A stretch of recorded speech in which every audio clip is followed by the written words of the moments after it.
Breaking news in the NFL this week as Tennessee Titans running back Derrick Henry is out with a foot injury. He injured the foot for Tennessee against the Colts in their game on Sunday afternoon. Henry had successful surgery on Tuesday to repair the injured foot. Also, 2 trades occurred at the end of the trade deadline this week as Von Miller was traded away to the Los Angeles Rams and Melvin Ingram was dealt to Kansas City. Also, Aaron Rodgers will be out of this Sunday's game against Kansas City due to coming down with COVID-19. Also, we recap other games from Week 8 in the National Football League, such as Arizona is no longer undefeated as Green Bay beat the Cardinals by 3 points. And also, the Jets somehow got a victory against the Bengals. The Saints beat the Buccaneers on the road on Sunday Night Football. Cooper Rush, the backup quarterback for the Dallas Cowboys, was in the limelight, and he led Dallas to a victory against Minnesota, winning by 4. And on Monday Night Football, Patrick Mahomes and Kansas City struggled big time, but they somehow got a win against the Giants, winning by 3. And congratulations to the 2021 World Series champions, the Atlanta Braves, as they beat Houston in 6 games. Tonight, our Nation Sports Show recaps Week 8 and previous Week 9 in the NFL. The Nation speaks to you next.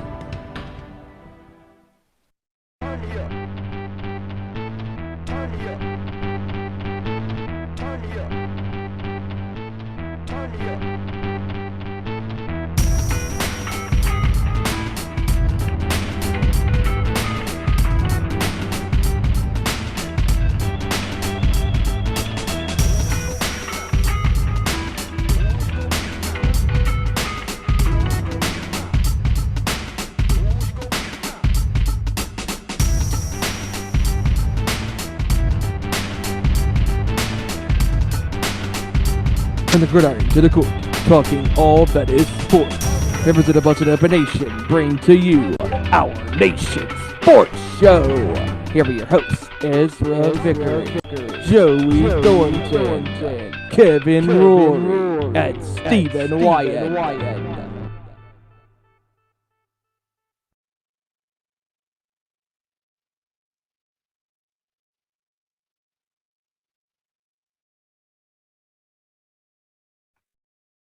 All right, here we go. Let's do this, guys. We are live and we are here. It is our Nation Sports Show, and we are back once again with another great week of sports. I am, of course, Ezra Vickery, one of the main 4 hosts here on this damn show. And boy, do we got a lot to talk about. It has been an absolute hectic week this week. We'll get into everything, NFL, NBA, all the different stuff we got to talk about. It'll come up in just a second. But first, of course, the usual specific, the ways you can follow us and interact with us here. One of the first ways you can interact with us on our social media platforms. Go to facebook.com, search on Nation Sports Show. You can find us there. Like our page. Also, you can go to Twitter, twitter.com/ON_sports show. Follow us there. Hit the follow button on that, and then retweet some of our tweets and interact with us. Let us know if you have any questions. If you have a topic you want us to cover, we'll try to fit it into the show as soon as we can. And then the other way is, of course, our Discord. Discord GG/Nation's Corner. You can go there, find our Nation Sports Show text channel, as well as the voice channel where you can call in and talk to us if you want to talk to us live on the show. And also, of course, the YouTube is where we're going to be. Is going to be the most interactive part. Go to youtube.com, search Our Nation Sports Show in the search bar.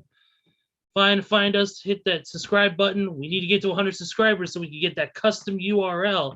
That way, it's a lot easier for you guys to find us, and a lot easier for us to post things for you. And now that we got all that out of the way, as usual, we got that business. We took care of the bills. Yeah, right. We got a packed show. We got to get rolling. So here we go. Let's introduce the first man on our panel. We're switching it up today, and it's going to be with our buddy, everyone's favorite Atlanta Braves fan, no other one, the only Joseph Thornton. Joe, what's going on, man? Hey, what's going on, sports fans around the world? Rocking my Brave shirt tonight because I'm proud of my boys for taking the series in 6 games, but we got a lot to talk about, so let's get rolling. Absolutely. Congratulations to the Atlanta Braves winning the World Series after blanking the Astros 7-0 in that Game 6. What a performance! And we'll get to that in just a little bit. And then, of course, we can't forget about our boy, the best NFL expert we have on this damn show, the one, the only Kevin Rorie. What's going on, man? What's going on, everybody? Absolutely. It's going to be a great show. But, hey, we can't forget about the matriarch of this damn thing, my heavy metal brother from North Kakalaki. Once again, he's here. He's back. He's here. Steven Wyand, what's going on, man? What's up, everybody? How we doing out there? Man, it's going to be another action-packed show tonight, talking about the NFL and talking about the World Series from this past week. And congratulations to Atlanta for beating that ass in Houston, them damn trash can heathens, in 6 games. So that's very good to know. And so it's going to be an action-packed show. So let's go, baby. Absolutely. And, we try to focus on the sports here as much as possible here on the show. We try to keep the wrestling for our friends over at the Nation's Corner. But we would be remiss if we didn't say best well wishes go out to the one, the only John Moxley.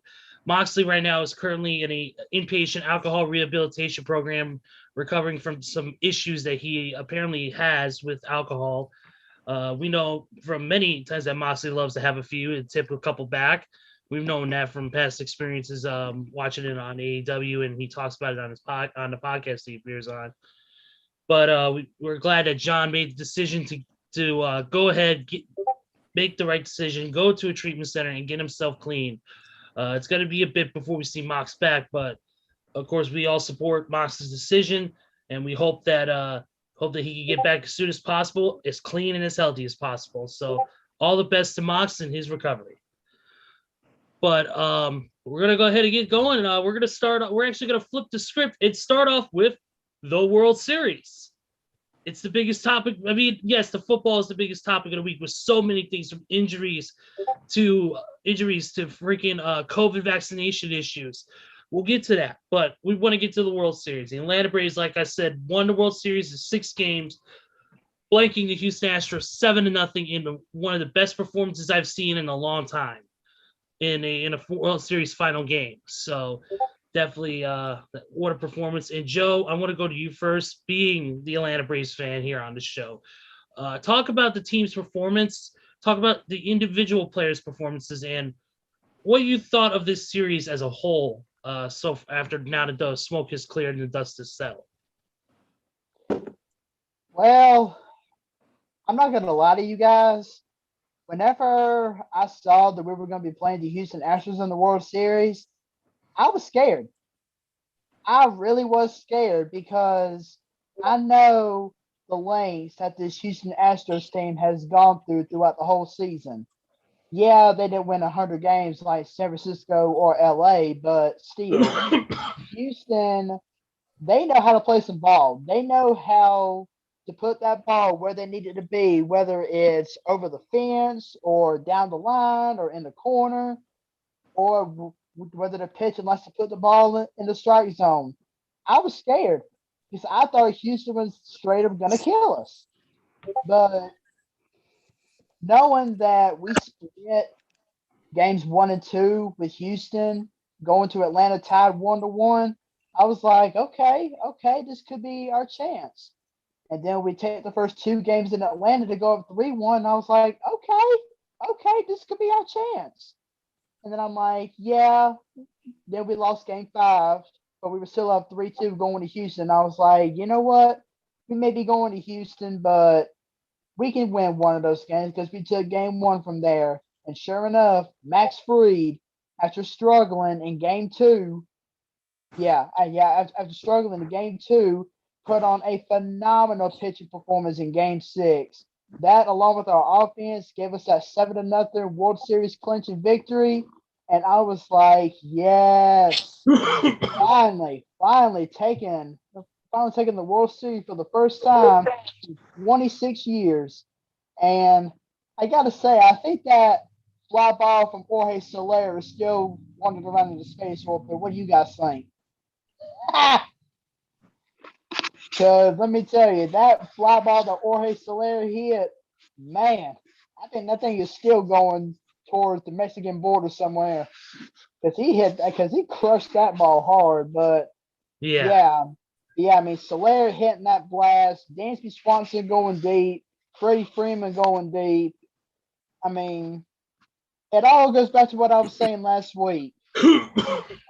Houston, they had the skill set, but what Atlanta had, which got it into the World Series, was the heart of the franchise, and knowing that they were playing this series in honor of the late, great, legendary Hank Aaron. That really drove the Braves to play hard more than anything. Mm-hmm. So, I mean, I was glad the Braves got it done in 6 games. We got the whole off season to go. Hopefully we can bring Freddie Freeman back on a long-term deal because, as you all may know, he is a free agent now. But, yeah, we need to bring Freddie Freeman back. We need to bring a lot of the players back that we had on that roster. And let's try for a repeat next year. Absolutely.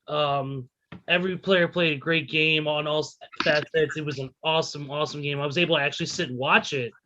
Believe it or not. I'd woken up a little bit late from my job and ended up said, you know what, I'm going to watch the rest of this game before I go in, and exactly what I did. I watched the rest of the game before I went into work. So, yeah, it was a great game. It was a great performance. Any of the other guys, Kevin, Steven, you want to put any thoughts into this? I think that ball is still going farther and further as we speak at this point. That was a crushing home run by Soler. I mean, my God, 440. Let me tell you, Steven, after the breaking news that just came out on the wrestling side of things, I think that fall is going longer to carry across his run in WWE, which, by the way, just ended. Yes. But that home run was incredible. I mean, he jumped up on that ball and just went kaboom. I mean, just crushed it. It was bigger kaboom than the exploding barbed wire death match. Oh, did I say that? Yeah, this is correct. Correct. It just all around great performance in this game. I mean, by Atlanta, they played their hearts out. Honestly, they should have won that game on Sunday in Atlanta. I mean, that grand slam should have been the end all be all, but Houston, had the mentality to come back in the game because they realized, hey, we can't lose to these guys on their home turf, and all that. And Houston, got the win in game 5, but to me, Atlanta should have won that game in game 5. And I think Atlanta kind of went asleep at the wheel, if you will, because to me, Houston was more determined in that game and they got it done. But when they went back to Houston, Atlanta definitely had the game 7 mentality. Like, hey, even though it's game 6, you ever up 3 games to 2, but we cannot afford to lose game 6 to Houston in Houston, because if there would have been a game 7, it would have been anybody's game, ball game. And honestly, in my heart, I was hoping Atlanta was going to beat Houston, and I'm glad that they did, because I mean, the Astros, the way they cheated 4 years ago to beat the Dodgers in the 2017 World Series, and all the years they beat the Yankees, and all the questionable tactics that they did. I mean, I'm just glad to see Atlanta got it done, and just all around great performance by this team. This team is really good. I think they have a good chance next year if they bring back the guys on their team to repeat. They got a good shot, good team, and they learned from their mistakes a few years ago when they lost to the St. Louis in the game 10-1, which was really bad. And then obviously last year they didn't get it done, but this year, hey, they redeemed themselves and they got it done. So congrats to Atlanta. And tomorrow, speaking of that, I'm going to be heading to Atlanta this weekend for the George Strait concert on Friday, and then Metallica on Saturday. Yeah. And tomorrow is actually the parade in Atlanta. So it's going to be a busy weekend in Atlanta for sure. So again, congrats to the Braves. Yeah, definitely. Atlanta, to me, and it's about who's hottest, who's playing the hottest baseball right then. And because Atlanta wasn't the best team, there were teams better, but they were playing the hottest baseball out of any team in the major leagues, which is, as any sport, momentum is big key, and they had all the momentum riding after beating the Los Angeles Dodgers. So yeah, and the Astros might have didn't want to lose in Atlanta, so they just kind of stole some signs again. Yeah, and honestly, Atlanta got their momentum, I think, during that LA series. I mean, when they came back in that series, I'm like, yep, this seems for real. This team is for real. I think they started getting their momentum after the All-Star break when they were under 500 at that one time, and then started winning. They started getting hot. They started playing together, team ball. Yep. I'm happy for the city. I'm happy for Atlanta. I'm happy for the organization. I'm happy for everybody there. And to a well-played season, they won the chip fair and square, and that's all that matters. And also during that game, we were watching the game as well. We were on Zoom, and Ashley was on with us, and she was watching the game, and she said it's 3 outs away from the season being over. And Brian Rosa was on with us. Shout outs to Brian. He's a Houston fan, unfortunately. Sorry, Brian. Love you, brother. And Brian was like, we have 8 runs to go. I'm like, yeah, buddy, it's not going to happen. They're not going to lose. They're not going to win this. So it was a lot of fun checking out that game on, during game 6. And it was very shocking to see Houston go down like they did. I figured it was going to be a close game because it looked like it was going to be in the first couple of innings, but that third inning, that was all she wrote. That 3-run blast set it off for Atlanta. Yep, absolutely. Once again, before congratulations again to Atlanta. Congrats on a well-deserved victory and the World Series title. Now let's get into what the audience comes here to do, and that is the NFL. And boy, do we got a lot to talk about. Do we? I think so. But usually we get into the scores right away, we usually get into our recap from last week's games, but we're going to get right into the big headlines actually this time around, and we're going to talk because there is a lot. The first thing I want to get out of the way is, of course, the news that Aaron Rodgers will not play this Sunday because he was tested positive for COVID-19. Now, there's a lot more that came out recently that Aaron Rodgers had supposedly lied. He was vaccinated to people. And also reports coming out stating that he had tried to go to the NFL offices and sent them an email about doing a possible ulterior method to, him, not having to take the vaccine, where the NFL told him no. And also, it is also possibly apparent that the Packers had let him play without testing him, without checking his vaccination status. Maybe even to the point of willingly knowing he wasn't vaccinated and still let him play. There's a lot that goes into this. A lot of questions, a lot of things unanswered still at this time, and a lot of questions of what's going to go forward. Are the Packers going to punish Rodgers is the NFL going to punish Rodgers for lying about his vaccination status? Very similar to Evander Kane of the NHL, but on a different standard, as he didn't fake a vaccination card like Evander Kane did. But it's still pretty a bad look on the Packers organization and a bad look on Rodgers if he did indeed lie about his vaccination status, which that appears to be the case. Question for you guys going forward. I'm going to start with Steven, and then Kevin can go next after him, and then of course Joe. My question for you guys is, what is the next step? What do you think will be the next steps going forward? Do you think the Packers will get fined and be in trouble for not disclosing Aaron Rodgers' vaccination status? Do you think Rodgers will get punished for lying about his status? And do you think that that maybe Aaron will be pulled from a game or two, or maybe, told he has to get tested every time before he goes back onto a field, whether it's practice squad or game time? Steven, you go ahead and start, buddy. That's a very good question because, do I think is Green Bay going to get fined? Yes. Do I think Rodgers is going to miss a couple of games or two? Maybe, who knows? But it's not as bad as Kane faking the vaccination card. That is that's a felony right there. Rodgers lying, it's still bad. Don't get me wrong, but it's not going to be, oh, you cannot play. But there's that caveat, the but is Rodgers going to have to get tested now before he plays? Like you said, who knows? It's been a crazy week, when this news coming out, and now, like we were talking about the pre-show, all right, Green Bay, all hands are on deck. You drafted a quarterback in the draft. You got Love starting this Sunday. If he cannot stop Kansas City this Sunday, we got a problem.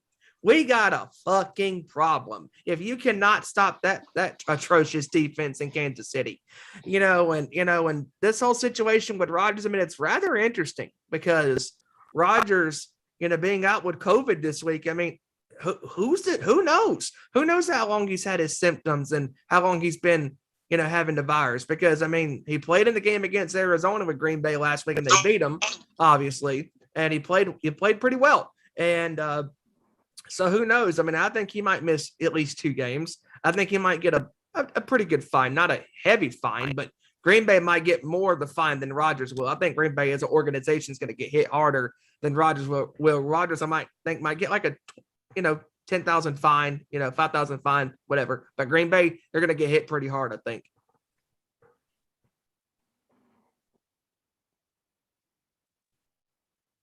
Oh, yeah, definitely.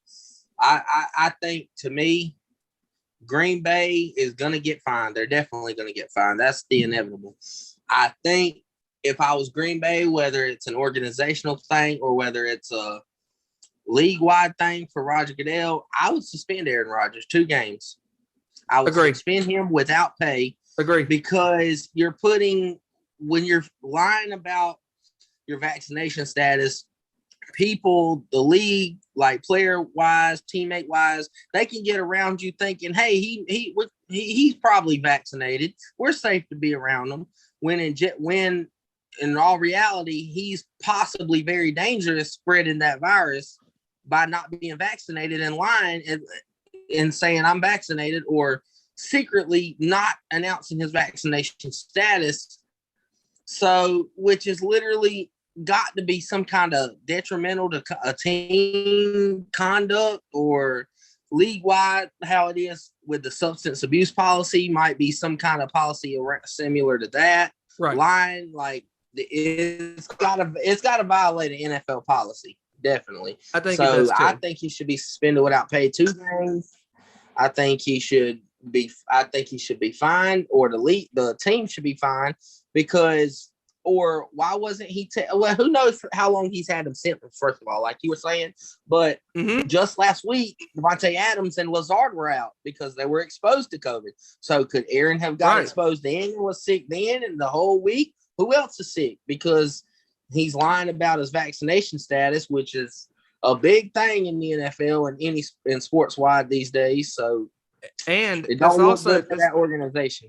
And it's also could affect Green Bay, also down the stretch, because who knows how many players are going to be out now with COVID, because Rodgers was exposed to COVID, obviously contracted COVID. Adams out with COVID. Lazard out with COVID.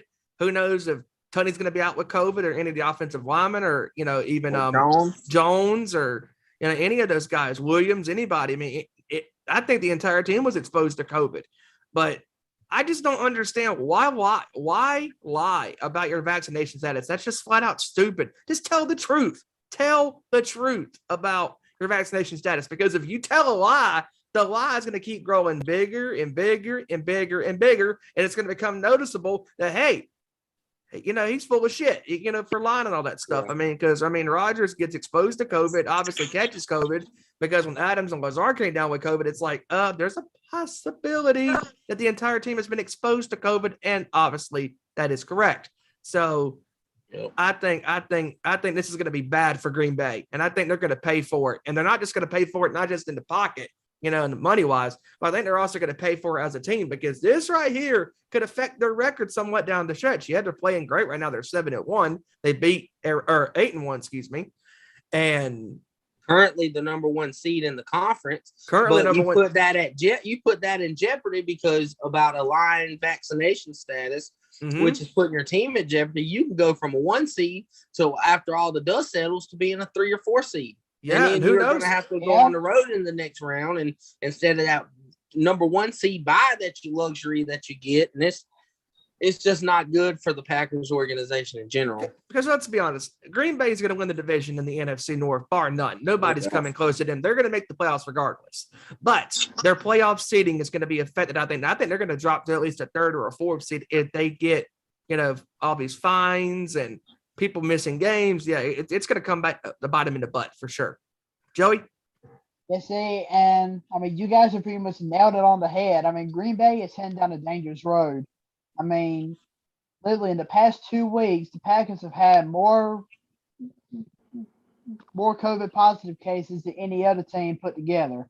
I mean, yeah, I mean, we see all these other teams getting positive COVID cases here and there, but it's only like 1 or 2 people when it's usually somebody on the coaching staff. And they're not spreading the virus. Exactly, they're not spreading the virus. But, I mean, literally, Devontae Adams, Alan Lazard, who missed last week's game because of them having COVID, and now Aaron Rodgers this week. I mean, Green Bay is a great team. We can't count them out. We can never count them out until we can get to the NFC Championship game, that is, if they make it that far. But, yeah, we can never really count out Green Bay because Green Bay, they are a great team. But like you said, Steve, if you're going to lie about your vaccination status, you're just asking for trouble. You are asking for trouble. And I've always been a believer of telling the truth because if you lie about it, you're making yourself look like a fool, and that's not good to lie. Oh, absolutely. Absolutely. You're not only making yourself look like a fool, you're making the whole team, all the fans, and the front office look like fools. Yep. Absolutely. Absolutely. Yeah, because if you're lying about your vaccination status, I mean, that's just as bad, if not worse, than Evander Kane faking a vaccination card in the NHL. I mean, what are you doing, Green Bay? Or more specifically, what are you doing, Aaron Rodgers? Are you trying to cause more controversy? I mean, this guy was already being a pain in our asses in the offseason, especially yours truly, because I was ranting on this dude the entire offseason, it seems like, because of his decisions. And now he's paying the consequences of not telling the truth. Now, again, listen, if he doesn't want to get the shot or the vaccine, that's fine, whatever. It's his decision. But don't freaking lie about that crap. No, don't lie. And I don't understand like why he lied because it's not mandated in the NFL that you have to be vaccinated. Yes, if you're a subpar average player, it might affect certain teams on trying to go and after you in free agency, hence Cam Newton from not being vaccinated. Why into the Giants, damn it. With him. But Aaron Rodgers, you're the best regular season quarterback in possibly NFL history. So it don't matter. All you got to say is I refuse to get the vaccine. It's my choice. And guess what? Teams will still say, "Oh, forget that. We could just test you weekly. Well, we want you. We want you to play for us." Right. So why lie? You're not getting nothing out of except making yourself, your teammates, and your coaching staff and the whole organization look like a bunch of asses. Exactly. Exactly. I couldn't have said it better myself. Absolutely. We're going to see how this all unfolds over the next week or so. But like we said, Aaron Rodgers out for this week with that COVID-19. Packers are going to be short a quarterback. Their second string is currently injured, so looks like they're going to be going into, of course, Jordan Love. And then they announced today that they've also signed former Jacksonville Jaguars quarterback Blake Bortles to the team's practice squad as well, in case anything goes wrong with Jordan Love. But to get on to the next notes, because trust me, we got a lot. This one is probably the biggest out of all of them outside of Rodgers' situation. And that is that Derrick Henry, running back for the Tennessee Titans, to me, the best player in all of football right now, is going to be out for more likely the year with a foot injury. He had to have foot surgery at the beginning of this past week, and it's unfortunate. So Tennessee, that is a big blow to Tennessee's offense. It's going to be interesting to see how they go forward with that. Also a couple other quick news notes as well. Jameis Winston, quarterback for the Saints, is out with a torn ACL. He's done for the year. He won't be coming back. And Von Miller, after 12 seasons in the NFL under the same team, the Denver Broncos, was traded. He was traded to, I believe it was the Chargers. The Rams. Yes. He was traded to the Rams, and Vaughn said goodbye to everybody in several emotional statements, ending a legendary tenure for that Denver Bronco player, one of the best to do it from that organization. Yep. So there's just a lot that went into this week as far as news notes and Ingram going to the Chiefs. Ingram, Melvin Ingram went to the Chiefs, which should be interesting. See, it could help bolster that team after the sad sack performances that the Chiefs have been having the past couple of weeks, which we'll get into when we get into our scores here from last week in just a second. Which last week's games, there were some bar burners and there were some great performances. Some bangers. Oh, absolutely. Looking at the scores for last week, which I'm pulling up right now as we talk. But let me say just real quick. In regards to Derrick Henry hurting his foot, you guys can all agree that Tennessee has an offense, right? With Yes. Ryan Tannehill, Julio Jones, AJ Brown, and of course Derrick Henry. But how many of y'all? And I'm sure you guys can also agree that Derrick Henry is the only true leader of that offense, correct? Agree. Agreed. And also, here's a stat for you. He has been a part basically 36% of all of their snaps. He is involved in most of all their snaps. I mean, that is crazy. I mean, Exactly. And guys, I'm afraid we're about to see Ryan Tannehill turn back into the Miami Dolphins Ryan Tannehill without That's a what run I'm game worried behind about. him. That's what I'm worried But about I too. will say Derrick Henry, as far as the timetable is concerned, they said about 6 to 10 weeks, which means that 10th week would be pushing the second or third round in the playoffs, which Tennessee won't make it far without him. But Derrick Henry is one tough SOB, and I say that because the foot injury occurred itself in the second quarter. He had 4 carries in overtime with a broken foot, essentially, in overtime, and he's tough. So I look forward knowing him personally, unless the team says scratch it off, let's pick up our eggs and let's do it again next year. I look for him to go back toward that 6 or 7, maybe if they can make the playoffs, which if we can all agree, that is a weak-ass division. So even without Derrick Henry, They're as long secured as the far as Colts I'm don't concerned. get hot, they should win the division. Tennessee can wait to that wild card game and hopefully Derrick Henry be rested. Then if he's fully healthy, you have a fully rested, fully healthy stud at running back that any team in the AFC is going to have to deal with in the first wild card round of the playoffs, which is dangerous. Exactly. And what I was referring to as far as Derrick Henry being the true leader of that offense, I mean, Derrick Henry is no doubt the unquestionable leader of that offense. But if there's one thing that I've learned from watching NFL day after day, week after week, year after year, is that if you have one great player on a certain team, they cannot lead the team by themselves. So now that Derrick Henry is on the shelf, it is going to be time for Ryan Tannehill, Julio Jones, and those other guys to kind of pick up the slack in Derrick Henry's absence. And Kevin, you pretty much said it yourself. I'm kind of worried about Ryan Tannehill going back to where he was when he played for the Miami Dolphins. I'm scared of that. Yeah, and that's Absolutely. and that's a legitimate Tannehill.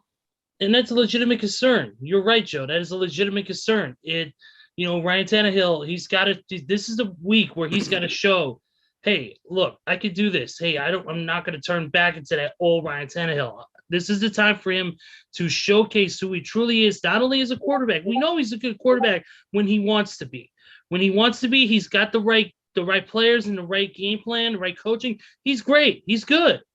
It's just a matter of him having the confidence to do it in the face of adversity. You bring in Julio Jones in the offseason. You give him all this money. Bring him in the offseason. Now it's time for him to step up. It's time for Brown to step up. It's time for everybody in that offensive line to step up because Tannehill cannot afford to go back into his old ways in Miami. Because when he was in Miami, he was atrocious because they didn't have nobody hard on the offense. And now that he has weapons, there's no excuse why he still can't be successful. Because having 2 great receivers and a good offensive line that can block, now it's time for Tannehill to really prove that he's worth to be on this team because he's been solid for Tennessee the last couple of years. Absolutely. Joe, you were going to say something there, man? All right, we'll be back with him in a moment. But that you're right, Steven, and it's time for everybody to step up on that team. Offense on the offense. It's offense. It's a matter of, like you said, Julio Jones. He's got to step up now, and Brown's got to step up. Everybody's got to step up. If they don't, it's going to be a long 6 to 10 weeks for Tennessee. And Tennessee has been playing great ball. They've been doing an excellent job. They really need the momentum now more than ever. They need the leadership of Tannehill more than ever. So it's going to be interesting to see how the season plays out for Tennessee now that there's no Derrick Henry for a while. Yes, it is. Oh yeah, for sure. Joe, you were going to say something earlier before I kind of popped in?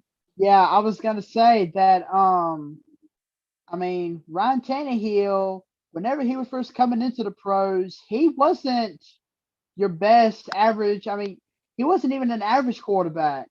It was, I mean, as soon as he got to Tennessee, he started playing better ball. So hopefully he can keep that mentality and that mindset in check. So that way he can actually guide Tennessee places during this 6 to 10 week absence that we're going to see from Derrick Henry. Mm-hmm. Absolutely. Absolutely, guys. It's going to be interesting. Like I said, it's going to be interesting just to see what happens going forward with the Titans. And with that, and Derrick Henry's a huge loss.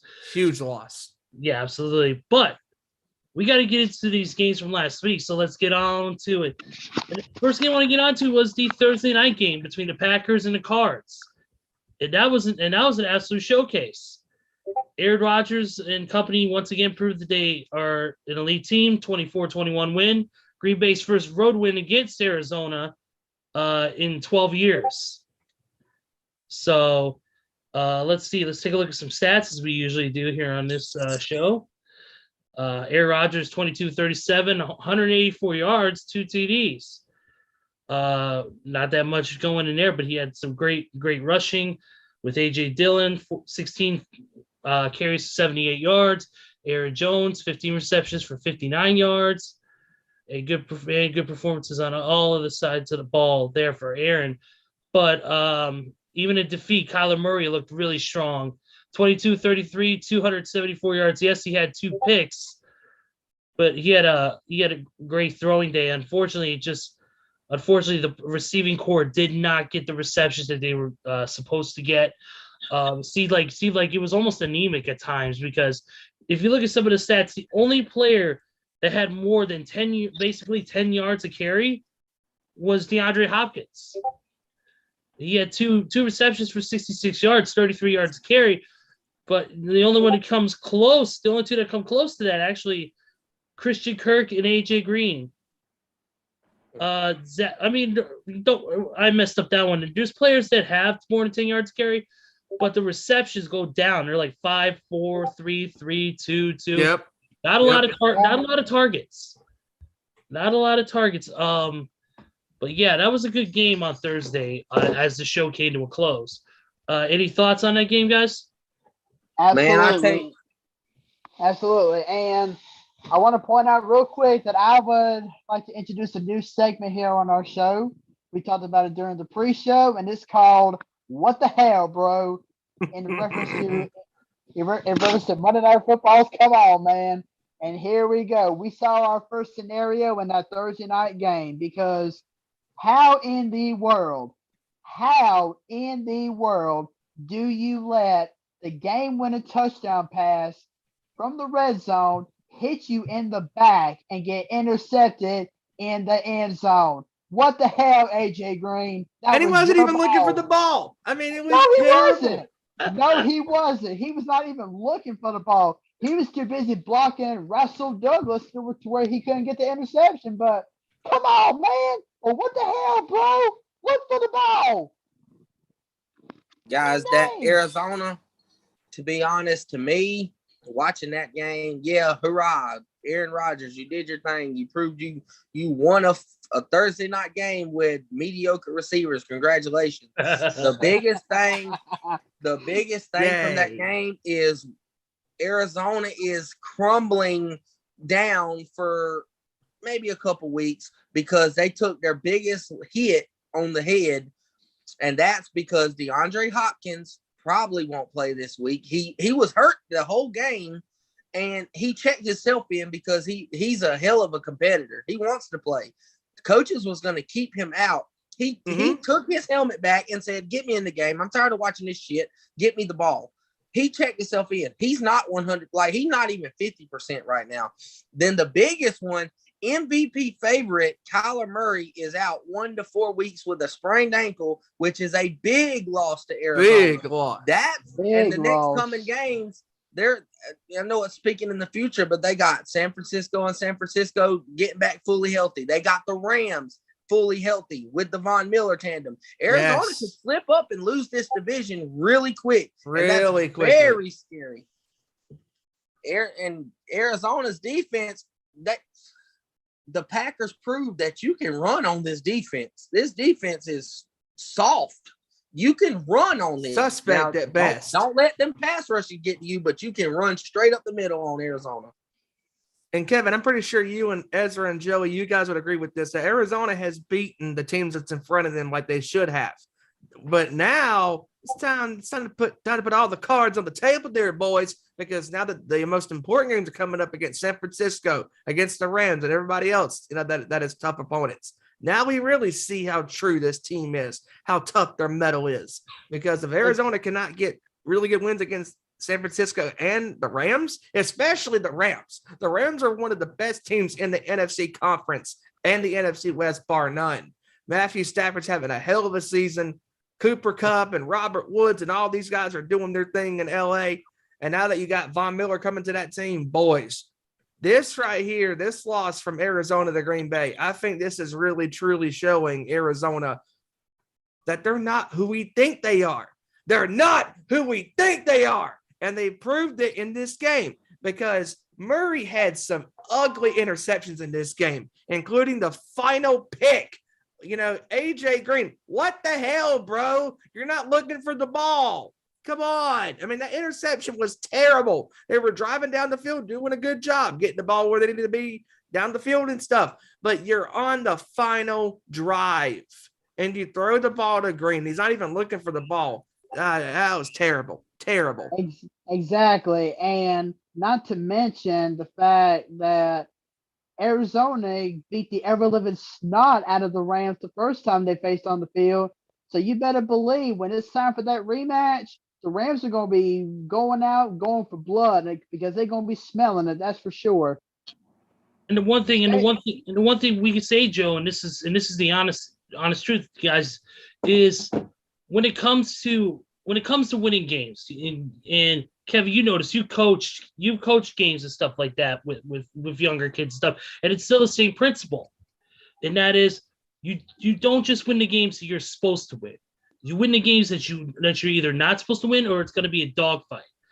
That's games like against the Rams, like against a tough team like San Francisco. You look at other teams in their division. Their division is stacked.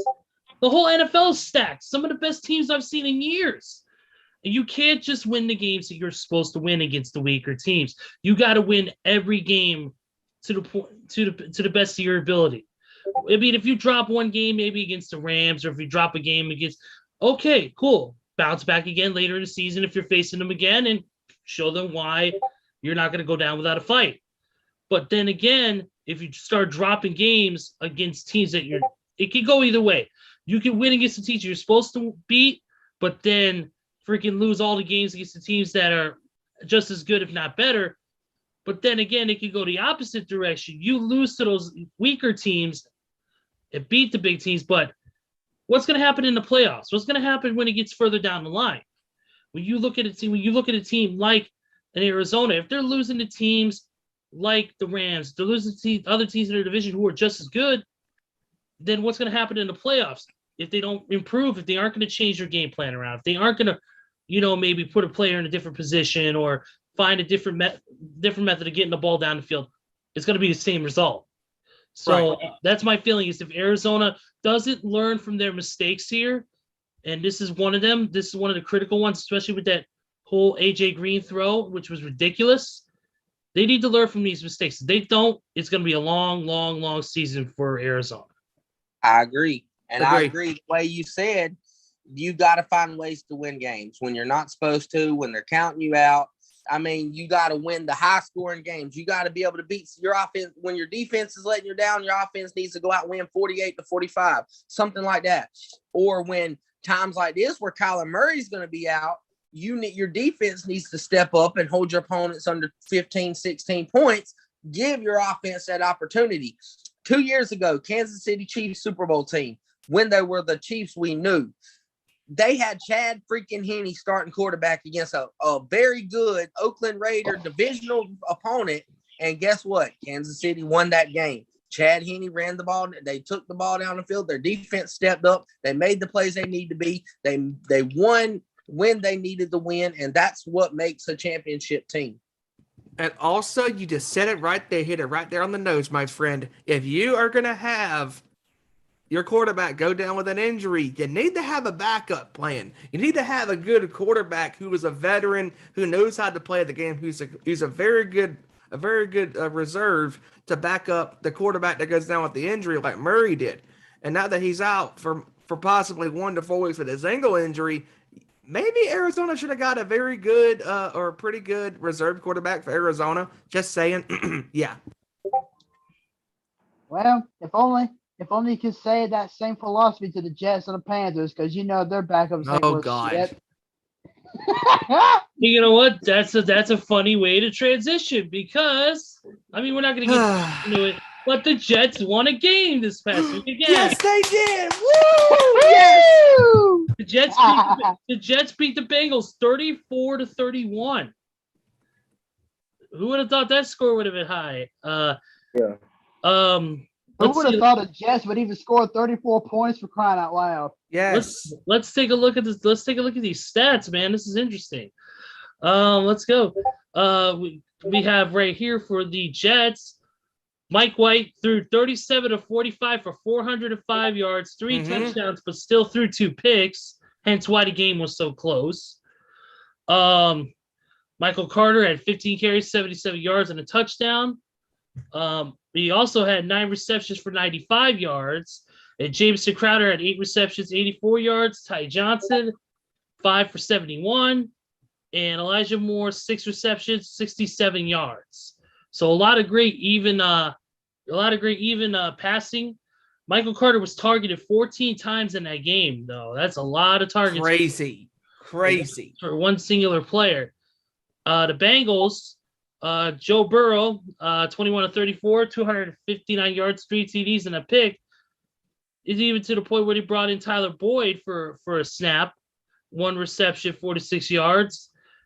T. Higgins had 4 receptions for 97 yards, and Tyler Boyd had 5 for 69 with 1 touchdown, and Joe Mixon had 69. Go ahead. Sorry. We are so immature. Joe Mixon Sorry, go ahead. 58 yards. Jamar Chase had 3 receptions for 32 yards and a touchdown in his own right. Those are just a couple quick stats, but not a great performance by Burrow. I mean, you gotta beat this Jets team. Oh my God.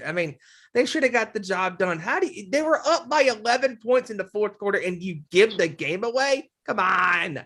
Yeah, how do you let a quarterback who has never, and I mean never or hardly ever, see a game of NFL action come to your field or come into this game and beat y'all? Who is this Mike White kid?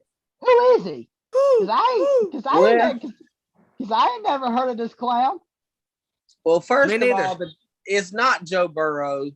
But yet, he didn't wow you with 400 yards, but Joe Burrow doesn't play defense. There's no way you should give up 34 points to the Jets. Right.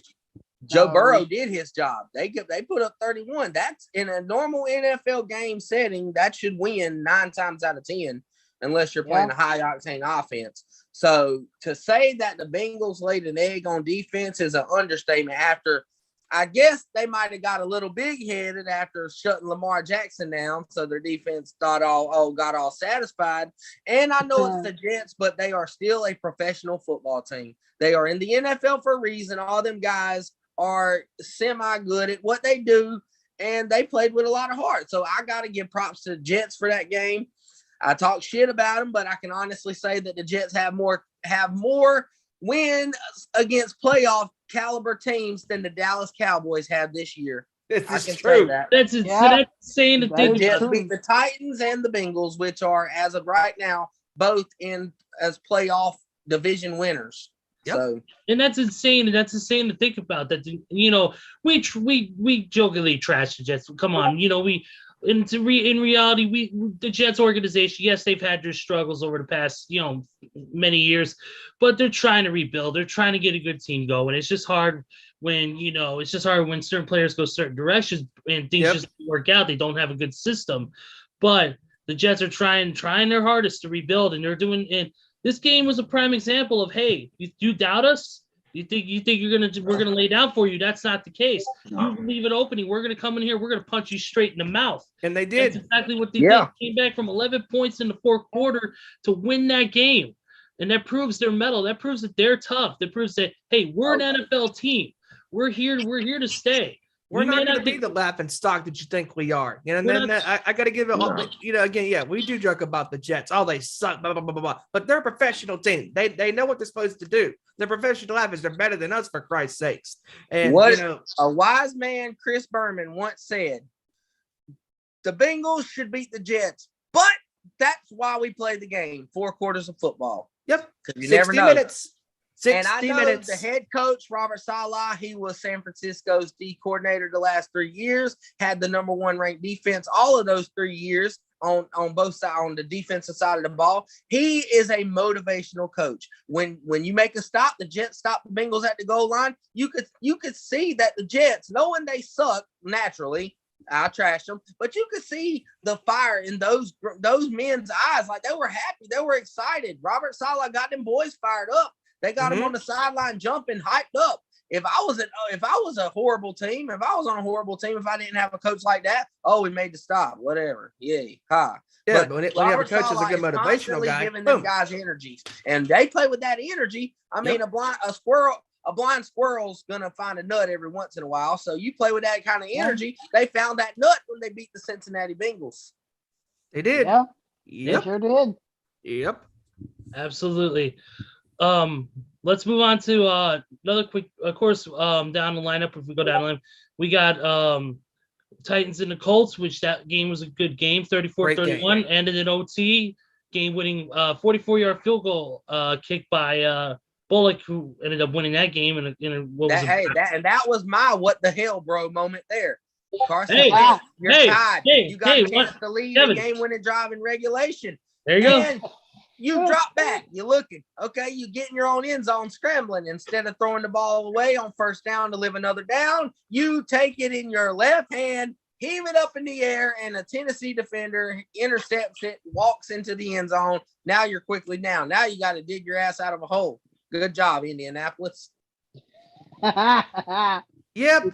Basically. And then of course, Rams beat the Texans 38-22. We won't talk about that kind of massacre. Ugh. Speaking of massacres, we'll have another one in about one game. But Steelers Browns 15-10. That was a little bit of a battle there. Ben Roethlisberger now is 24-2-1 in regular season games versus Cleveland in his career. The Eagles absolutely destroyed the Lions 44-6. Poor Detroit. Largest margin of victory on the road for Philly since week 10 of 1981. Holy So shit. hold on, wait a minute. Let me get this straight. All these playoff caliber teams that barely beat the Lions, hence the Rams, hence San Francisco, hence Minnesota, all of them barely beat them. And you mean the Philadelphia Eagles blow them out of all teams? It sounds like the Lions were sleeping on the Eagles. Jesus. All these 3 playoff caliber teams that they fought hard against. And the Rams and the 49ers and the Vikings. And you let the Eagles put up an almost 40 burger on you? Oh, my goodness. No. Steven, when you did that voice, I seriously thought somebody was actually hacking the Zoom and talking to us or something. That was pretty good. Excuse me, but can we please get somebody to investigate this crime scene? This looks like a complete, utter ass beating. by Philadelphia This against wasn't an Detroit. ass beating. This was a murder. First degree capitalism. First We need degree to murder call, on we need to call Detroit. CSI or Law and Order to come in here and take care of this. This Hey, is our but story. Philadelphia hey, murders there's- Detroit. Dun, dun. Hey, there's one game that I want. There's one game that I want to talk about. One game that I'm actually surprised it actually ended the way it did. How about the Carolina Panthers finally picking up another win? Yay! Hey, that you know what? That the Atlanta was shorthanded, and by the way, my thoughts are with Calvin Ridley. I hope he gets the help that he needs Yes. as he stepped Yeah, away from thank Yes, you. football. Yeah, me too. absolutely. But Atlanta was shorthanded. That happened so suddenly. Matt Ryan was out his top weapon, Yep. and Sam Darnold didn't play much better. That was atrocious. Not to mention Darnold got hurt in that game. Not Yeah. to mention he did get hurt. He's really seeing ghosts now. Yeah, but Daniel Jones is seeing more ghosts than he is. Excuse me. He's seeing ghosts. Somebody better call Zach Bagans from Ghost Adventures. There you go. Or call the Ghostbusters. Halloween's over. We don't mention that name. Yeah. Anyways, the next, and then of course we got it. 49ers beat the Bears. Good to you, sir. 30. That was a good game. That was a good game. It though. was That a good game. It was a good Justin game, Fields though. broke out of his shell. It was. I'll give him that. It was a good game. 34-20, 33-22 final score. Good game. Let's quick couple stats here. Jimmy Garoppolo, 322 yards on 17-28 passing. Looked really good. Eli Mitchell had 18 carries for 137 yards and a TD. Deebo Samuel, 6 receptions, 171 yards. That's a breakout year for Deebo Samuel. He has been the one offensive player that we could have counted on since week 1. Every week except one has been over 100 yards rushing. I think he's second to Cooper Kupp in receiving yards this year. It may be, but Kevin, let me ask you a quick question. We're due to see George Kittle come back real soon from his time on the injured reserve list. How do you see George Kittle coming in with the receiver court behind Deebo? I mean, what do you think George Kittle's going to be able to do? Be George Kittle. As long as he's not nagged by an injury, he's going to do George Kittle-esque things, meaning he's going to catch the ball. And if you don't bring a damn unit behind you to tackle him, he's going to drag your ass across midfield 10, 15 yards before he goes down. Absolutely. Trying to tackle George Kittle's like trying to tackle a freaking Coke machine because he just keeps his legs turning. And in football, you teach the kids when you're running the ball, keep your legs moving. Don't stop. It makes them harder to bring down. George Kittle just does the basics. He keeps his legs moving. You can't bring him down. It's hard. I feel like he's going to do it. It might take away from Deebo's spectacular season a little bit, but if it means a W as a Niner fan, damn it, then just do what you got to do. Just don't be Jimmy Jittery. Be Jimmy Garoppolo, not Jimmy G as in jittery in the pocket, bouncing on boobs, trying to chunk a ball that you don't know in triple coverage. Yeah. Exactly. Let's don't do that. Exactly. And that right there, in my opinion, is what makes George Kittle one of the top 3 tight ends in the game behind Kelsey and Waller from Las Vegas. Yep. That right there is what makes Kittle a top tight end. And you also got to put Mark Andrews in there too, because he's had some good games this season. Yes, he has. Absolutely. Like you said about Justin Fields, he had a pretty decent game. 19 of 27, 175 yards. He also had 10 carries for 103 yards. So he had a pretty good game. Pretty well game. Yeah. Now, let me ask you this, Ezra. Let me ask you this then, as a native Bears fan. Mm-hmm. Do you find it a coincidence that Matt Nagy's not available for the game, that Justin Fields breaks out of his shell as long as Matt Nagy's not calling that offense? With the way the play calls have been, I think that it is a coincidence, or it's not a coincidence. I think that Neil Magny unfortunately is the problem. I think because of the style of offense that he calls, it doesn't allow Justin Fields to really showcase who he is as a player. We know how good he is. We know how good he is from his college days. He's an excellent player. He is. It's just that to me, I feel like he doesn't have the right coaching system in a sense of like the play calls and stuff from Neil Magny that are benefiting him. They're not. To me, it's hurting him. It's not allowing him to showcase his arm, to showcase his running ability, to showcase, hey, I'm a multifaceted quarterback who could do what Aaron Rodgers could do, what Justin Herbert could do, what Russell Wilson could do. And to me, I think this is a prime example. I think there needs to be some sort of change, whether Neil Magny hands the play calls off to somebody else or whether Neil Magny goes out the door before the season's out or at the end of the season, where there's going to be a change for next year. It's going to be interesting to see how it plays out. But I think, in my opinion, I think that Neil Magny either needs to hand the play calls to somebody else and let somebody else call the quarterback, let him call those offensive plays, or I think that Neil Magny needs to go. Absolutely. I think Matt Nagy needs to step back and watch the film for that game, to be honest.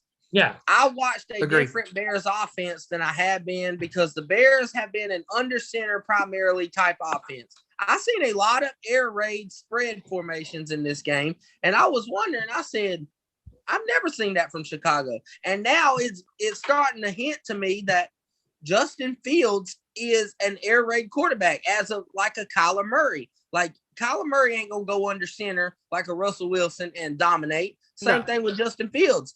If you spread him out, let him use his legs, let him have options, he's going to succeed. That's what he ran at Ohio State. Same way with Kyler Murray at Oklahoma. Or where'd Kyler come from? Shit. What Kyler Murray? Yeah. Let me look it up. I'm looking at Oklahoma. Oklahoma, yeah. Oklahoma, yeah. Offensive ran at Oklahoma. It's a spread, air raid. That's what they succeed. Now, if the 49ers run an air raid, we're not doing shit. We got to run under center and run the fucking ball. Yep. Yeah. There's two games that I want to talk about from this past week, and I'm going to start with my what the hell, bro game. And this game, it is the Dallas Cowboys versus the Minnesota Vikings on Sunday Night Football. First of all, I'm pretty sure Ezra caught my Rush reference in the intro. Yeah, that's why I threw it in there. Cooper Rush. Yes, he was in the limelight. And he succeeded, shockingly, because during this game, I think it was a wise decision to set Prescott during that game.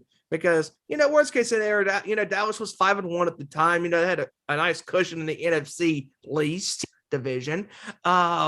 So the game I thought was a pretty well, game.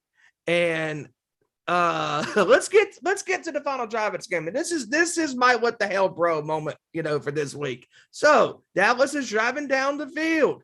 It was 16-13 Vikings. Vikings are up by 3. Oh, it's the last couple minutes left in the game. Here's the one problem. Okay, so it's 4th down. 4th down. Dallas is lining up for a field goal. Okay, great. We're going to tie the game, possibly go into overtime. Nope. Vikings said, no, sir. We're gonna do a stupid penalty on 4th down to cause the offense to get a 1st down. It was 4th and 4. They're gonna go for a field goal, and you give Dallas a 1st down from like the 13-yard line. What the hell, bro? You had a chance to let him kick the field goal and tie the game. But instead, Dallas wins the game 20-16 because you, Minnesota, were so stupid to give up 5 yards on a penalty that was unnecessary, and it was stupid. So you reap what you sow, Vikings. You deserve to lose that game. Good day, sir. What the hell, bro? And Steven, what was the second game you wanted to discuss? Oh, second game, Monday night. Oh, dear God. Okay. Oh, dear Lord. That was one of the worst games ever. And the reason why it was so atrocious, for one, it was the Giants because they let's face it, sorry, no offense, but they suck. And number 2, Kansas City.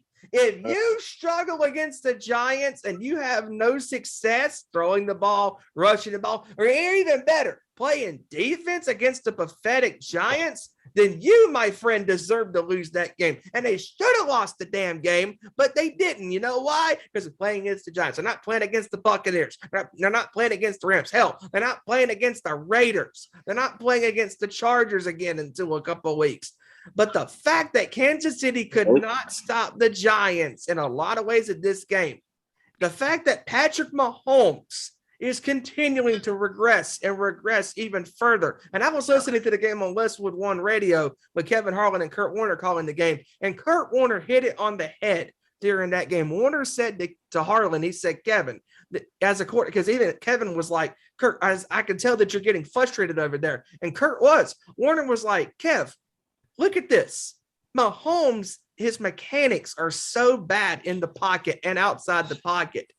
All the tricks that Mahomes had up his sleeve the last 3 seasons that worked, they're not working now. Why? Because teams know how to play Mahomes in Kansas City now. And the interception that he threw was once again stupid. Why? Don't throw it like that. You know, it just dangerous. The throws across the body, running with the ball, throwing when your feet are not even set. These crazy ass throws that Mahomes was making that were spectacular, that were on the money. Now they're not. And the running game is putrid. The offense on the offensive line is even worse. That offensive line is so bad. That's why we said last week, getting rid of Fisher was the worst decision that you could do, because they sat there and thought, because their heads got so big, you know, oh my goodness. I mean, they sat there and thought that, Patrick Mahomes can play with any offensive lineman. We're going to give him all this money in the offseason. And look what he's done this year, folks. Not a single thing. He has more interceptions now in the last 7 weeks combined during the last couple of seasons at all. I mean, it was just terrible. It makes me literally scratch my head. I mean, the performance by Kansas City on Monday was atrocious. And now that Rodgers is out for Sunday's game against the Chiefs on Sunday, if the Packers beat Kansas City with Love as the starting quarterback for Green Bay, we got some problems, because Kansas City's defense is the key word. Stop Love. But I don't trust Kansas City's defense at this point, because they're not going to go farther. 4-4. Everybody, Kurt Warner was like, man, you know, this team, you know, I'm looking forward to seeing these guys play. You see they can get back on, you know, track, you know, but they didn't. Even though they won the game 20-17, it was an ugly win. Just really pathetic. Pathetic. Very ugly. When I watched this Chiefs team, and I was doing a little research, looking up numbers, you know, stats, and they got so much problems, not just only the defensive side of the ball, but teams are starting to realize where to really beat Kansas City up at is, and that's in the trenches. Like San Francisco and Tampa Bay made the blueprint that if you beat their ass in the trenches, you're going to get to Mahomes. You're going to make them do dumb shit. Mahomes in the Super Bowl threw 2 picks. Mahomes against Tampa looked horrible. If you beat them up in the trenches, you'll beat them. And 1, their defense sucks, as we know. 2, over the last 3 years, and it's finally catching up with them, but they've had the lowest run block win percentage rate in the NFL with under 40%, which is atrocious, historically bad. And part of the reason, and I'm speaking from a former player's perspective, former linebacker, but when you watch film, those guys don't want to block on Kansas City. They don't want to play tough. They're a bunch of prima donnas. Tyreek Hill doesn't want to stick his face in there and block. Travis Kelce, everybody calls him the best tight end, but like Rob Ninkovich, old Patriots linebacker, DN, said it best. He said, this guy's not a tight end. He's just a big receiver lined up on the line. He doesn't block like a tight end. He does not even block nowhere near like a George Kittle, Darren Waller, TJ Hawkinson, Mark Andrews. He doesn't block. Kittle does. He's one of the worst blockers in the NFL. One of the greatest tight ends of this generation. Antonio Gates and Tony Gonzalez, 2 right there. Great tight ends. Gronkowski. Gronkowski. There you go. He 3 blocks. yes, those three tight ends, not only can they catch the ball like Gonzalez and Gates did because they're both retired now, but Gronkowski, Gates, and Gonzalez were also not only great receivers, but they could also block, especially Gronkowski. Gronkowski is one of the best blocking tight ends in the NFL, and he's always been like that his entire career when he's healthy. People to say Travis Kelce's the best overall tight end, a tight end, not a receiver, a tight end. That's like me saying, oh, Randy Moss is going to go in 2007 is going to go line up at tight end, and we're going to call him the greatest tight end of all time because he can catch passes. So what? Where's the run blocking? I want to see pancakes. I watched George Kittle pancake a defensive end 10 yards off the line of scrimmage. I watched Darren Waller literally run over a safety and like block him into the ground. I watched TJ Hawkinson, and I know it's the Lions, but damn it, he pancaked the linebacker into the ground. Those guys like to block, which speaking from a former player's perspective, that's the main thing about your team. If you don't block, I don't care if you got Derrick Henry. I don't care if you got 2012 Adrian Peterson. I don't care. You're not going nowhere because that's saying your run blocking win percentage rate is being 36 point something percent, which means 7 out of 10 plays, you lose the blocking game. You're getting penetration. You only get 3 downs in a series to get a first down. That means you're going to lose all 3 downs and go 3 and out unless you pass. So you're forcing Mahomes to pass. Then you're beating him up in the trenches. And then Mahomes ain't got nowhere to go except to chunk it up because I haven't seen Tyreek Hill do nothing. I haven't seen except one game. I haven't seen Travis Kelce do nothing catching the ball like that.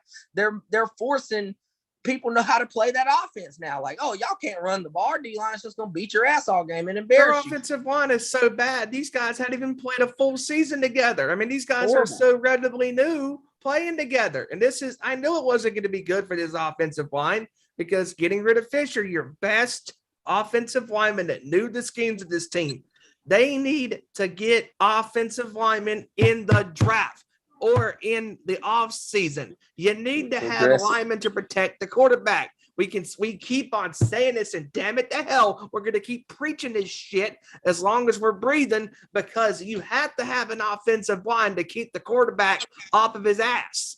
Because if you don't have an offensive line protecting you, you're not going to succeed. Look at Dallas. Dallas has an excellent offensive line. Buffalo, excellent offensive line. I mean, my God.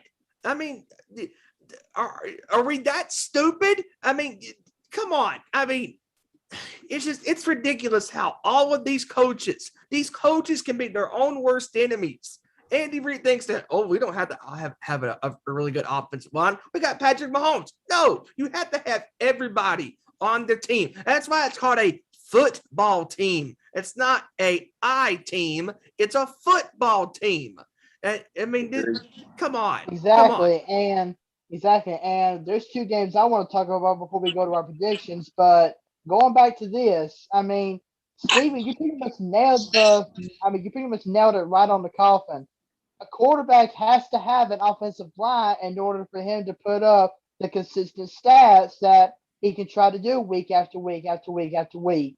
I mean, look at quarterbacks in the past and present like Tom Brady, Drew Brees, Peyton Manning, Dan Marino, Joe Montana, Terry Bradshaw.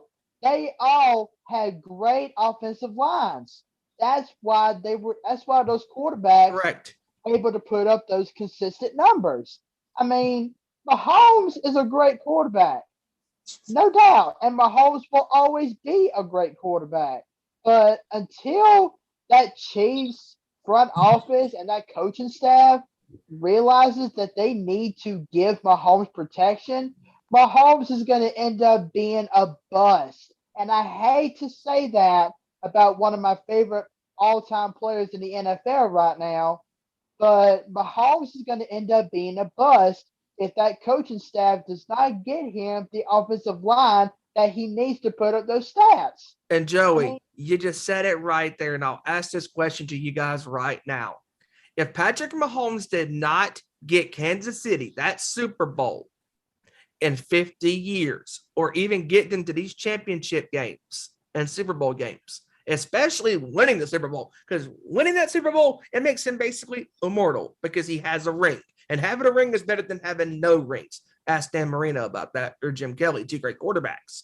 But Patrick Mahomes having that championship kind of makes them a little secured. But at the same time, doesn't mean we can't criticize this dude and talk about his overall career. But at the same time, let me ask you guys this. If Mahomes did not win that championship for Kansas City against San Francisco in 2019 in Super Bowl 54, are we considering Mahomes one of the great quarterbacks of his generation, even though he's been to a couple of Super Bowls and championship games? Because if he didn't win that Super Bowl 2 years ago, I don't think we're going to be talking highly about him today. No, you are exactly right, Steve. I mean, Mahomes, whenever he played college at Texas Tech, I mean, he was your typical young quarterback who was getting his feet wet. He was a 3-star quarterback going into Texas Tech out of high school. Mm-hmm. But then the Chiefs draft him with their top overall pick in the draft, and all of a sudden he goes out and tosses 50 touchdowns in his rookie season. Everybody thinks he's the greatest thing since sliced bread. And then the second year he wins, and then obviously in that year in 2018 he took the Chiefs to the championship game and they lost to the Patriots. And then the next year he takes them to the championship game and Super Bowl and wins it. Go ahead. Exactly, but here is the one key difference. From that Patrick Mahomes who threw those 50 touchdowns in 2018 to the Patrick Mahomes that we're seeing now or throughout the season or throughout this current season so far, what has been the one main difference? The one main difference is that when Mahomes came in for his rookie season, the Chiefs actually had a decent offensive line because of Eric Fisher. I mean, we had talked about this guy week after week. Eric Fisher was the leader of that Kansas City Chiefs offensive line. He was able to get inside the players' heads and say, hey, this is our quarterback. Our job is to protect him. But now he's gone. That leadership is gone. And now look what we're seeing out of Patrick Mahomes this year. I mean, the Chiefs are 4-4, nowhere near as expected as what we were wanting to see out of Kansas City this year. But coaching staff, offensive line, wake up. Mahomes cannot do it by himself. Mahomes cannot do it without having that offensive line block for him. And I'm also going to send this to Patrick Mahomes myself. Mahomes needs to know, or I wouldn't say no, but he needs to learn how to throw that football better. Because Kevin has spoke about this a few times over the past few weeks. Half of Patrick Mahomes' interceptions have actually bounced off his receivers' hands. So it's not only the fact that offensive line needs to, of course, do better blocking for Mahomes to complete the passes that he needs to complete week after week, but Mahomes needs to learn how to throw that ball better. And there's receivers need to learn how to have better hands because right now they got butterfingers. I mean, it's Halloween's over by now, but geez Louise. I mean, come on, get some gloves on those damn hands or whatever the hell you got to do to catch that ball in your hands because there's two things. It's Mahomes' mechanics is throwing the ball, and it's also the receivers not catching these balls because, like you said, half of his picks are because of these receivers dropping these passes. Yeah. I mean, Mahomes, that whole Kansas City franchise just needs help, bottom line. Now, what were the two games you wanted to talk about there, Joey? So, this first game is going to be my second what the hell, bro moment. And, of course, we're not really going to talk a lot about this one, but I want to know what in the hell were the Jacksonville Jaguars thinking when they allowed a freaking onside kick to be returned for a touchdown? What the hell, bro? Pathetic. Just like their team. Horrible. Pathetic. The only good thing is AEW, but that's a different story. Yeah. Sorry, Jacksonville. But yeah, the second thing I want to talk about, and this is somewhat my third what the hell, bro moment. It's not going to be a game. I'm talking about a franchise. And the franchise that I'm going to talk about is Washington. My boys up in D.C. You really need some new boys to pick from then. I don't know what to say anymore. I just don't know what to say anymore. Washington is struggling bad. Ron Rivera is trying to do what he can to help this franchise out, but I'm running out of things to say. And I just got news today that Montez Sweat is going to be out for a month now because of a broken jaw. He's one of our top defensive guys. Chase Young ain't doing shit this year. I mean, I'm running out of words to say about Washington. I just don't know what to say anymore. I don't. Poor Washington. Just say what Detroit and New York are saying. My team sucks. Let's move forward to next year. Yeah. Especially Detroit. God bless them. God bless Detroit. God bless their Detroit fans. and the 14 trash cans they have as their starting lineup. Oh, that massacre was so bad. Oh man. One quick game before we move on to score predictions is I want to quickly discuss is the Saints and the Bucks. Yeah. Whoa. Saints pulling out Whoa. the victory over Tampa Bay, 36-27. What a game! Man. What a game! I've seen this saga before. The Saints win 2 regular seasons and get their ass whooped in the playoffs by the Bucks. Yep. Done seen this before. Yep. Tom Brady, 28 for 40, 375 yards, 4 touchdowns, and 2 interceptions. And then because of the injury to Jameis Winston, that happened, of course, the torn ACL, which he's out for the season for now. Yep. He had 6 for 10 and 56 yards with 1 touchdown. And then former Denver Broncos quarterback Trevor Siemian stepped in, 16 29, 159 yards and a TD. So, yeah. Simeon, now that Jameis Winston is out for the year, the only 2 quarterbacks that the Saints can really rely on, or should I say the only quarterback and receiver who is somewhat of a quarterback, is Trevor Siemian and Taysom Hill. Yep. And the Saints, I know they're a great team. Alvin Kamara is no doubt the leader of that Saints offense. But, and I understand that Cam Newton is garbage, but when you have quarterbacks like Trevor Siemian and Taysom Hill who are terrible at quarterbacks, why not bring Cam Newton in for the rest of the season? Like I said, I know Cam Newton's garbage, but Cam Newton is better than Trevor Siemian and Taysom Hill put together. But the Saints made it clear that they don't want to bring in Cam Newton, and I understand that. I respect their decision, but still, Siemian and Hill. What's New Orleans going to do now? Hey, the problem about that is at least they paid Trevor Siemian a penny, or in those terms, when Cam Newton's asking for starter money and he's not a starting caliber quarterback no more. Oh. That's where a lot of people get it confused. No team wants to sign a backup making starting quarterback salary or wanting some starting quarterback salary. Yep. That's part of the reason Bill Belichick just said, hey, get the fuck out of here. Yep. We don't want you. You're a backup. Mac Jones is our starter. We're not paying you to do that, to have an 80-yard game and 2-pick game and can't hit your receiver game and want to get paid $20-something million. No, go sit down somewhere. Bill Belichick is not a fool. He does not accept $800,000. mediocrity. He's not. And not to mention Cam Newton dresses like Mrs. Doubtfire every single post-game press conference. Hey, you know what? I heard there's going to be a sequel and Cam Newton starring that motherfucker.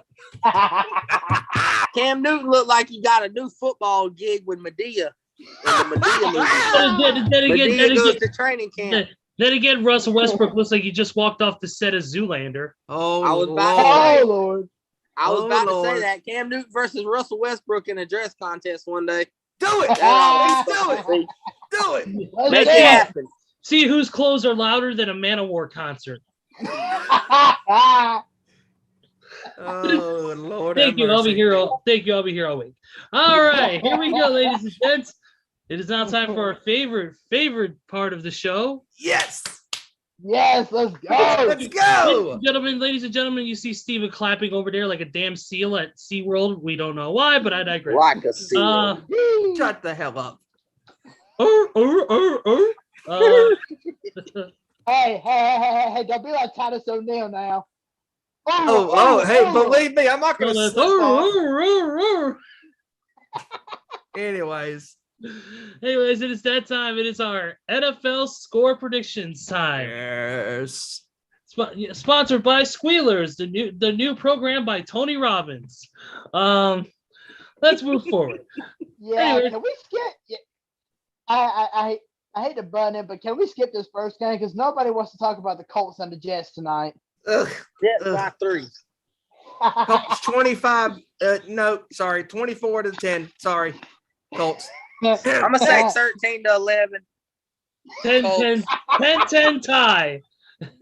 Wow. Oh, Wow. really, Okay. Ezra? Please, it don't need to play on my TV for overtime. I don't need to see 30 more minutes of that crap. That score prediction was quicker than Bianca Belair losing to Becky Lynch in 26 seconds. Oh God. But Oh man. yeah, Colts 17, Jets 10. Zach Wilson sitting, Mike White starting, and he's not gonna have two good games back to back. So Colts 17, Jets 10. All right, I agree. All right, here we go. First official game of the week for Sunday. Yeah, that Thursday game doesn't even count, but go ahead. Oh man. Sorry, Jets fans and Colts fans. Sorry. Man. That game is unsanctioned at this point. Man, you absolutely torched the fans. You actually torched the fans more than Onita did the Tremont this past weekend, and freaking. But that's another thing for another day. Here we go. Falcons and the Saints at Caesars Superdome. You mean the Silverdome? Oh, sorry, Hogan, sorry. Yeah.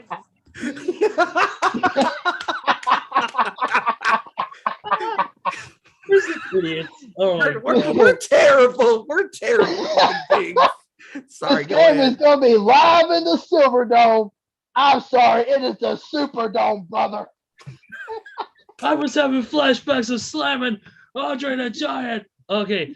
All right, here we go. Let's get to these scores, guys. Because pretty much it's gonna probably end up taking the rest of the show. So Yeah. all right, here we go, guys. Falcons and the Saints. I'll go first. Of course, I'm gonna go Saints. I'm gonna go 27-20. I'm gonna go 23-20 New Orleans. Going to take the Falcons on this one. 24-23. Wow. Whoa. Nice. Joe? I'm actually gonna go with your score, Ezra. I'm gonna go 27-20, but I'm gonna flip the script and go with the Falcons on this one. 27-20. Oh, nice little All right. divide. I like that. Nice. Very cool. All right. Next game is the Broncos and the Cowboys at AT&T Stadium. Quick little stat: Return of Dak Prescott. Denver's won 6 straight games versus Dallas. By the way. Horse crap. Yeah, that streak's going down. That's a horse. That's a bunch of horse crap baloney. Nah, Dallas is taking this game 31-17. 31-23. I'm going 28-14 Dallas. I'm gonna go 31-13 Dallas. All right. All right, here we go. The next one is the Patriots and the Panthers both had a record of 4-4 at Bank of America Stadium. Oh God. They both rank in the top God. 10 in scoring defense this season. Hey, Carolina ranks in the top 10 in defense. Ha! Yet Yeah, they Wait a gave up. minute. Wait a minute. they Let me gave up go ahead and just get the. Hey, blame NFL.com. Don't blame me. They gave up 25 points to the Giants, but they're ranked in the top 10 in scoring defense. You lose to Minnesota. It when might you be should have number beat 10. the Vikings. I'm gonna Oh give my you guys gosh, the what? only logical Oh, score. Oh no! I'm gonna give you guys the only logical score to this game, and it's New England 34, Carolina 3. Wow. Wow. On that note, I'm gonna go on. Okay, go ahead, Ezra. Sorry. 31 to. I'm gonna give him a little bit of a reprieve. 31-13.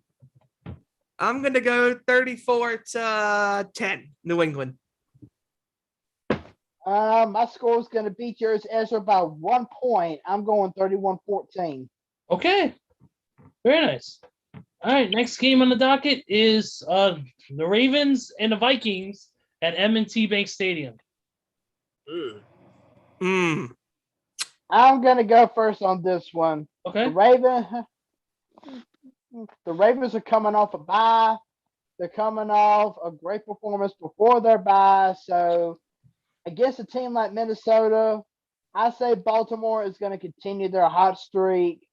I'm going to say Baltimore 34, Minnesota, I'll give them 17. I'm going to go 24-17 Baltimore. I'm going 27-24 Baltimore. 24-21 Baltimore. Ooh.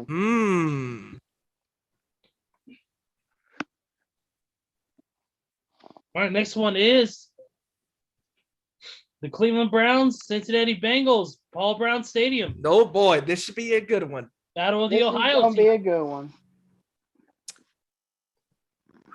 Give me Cincinnati over Cleveland 31-20.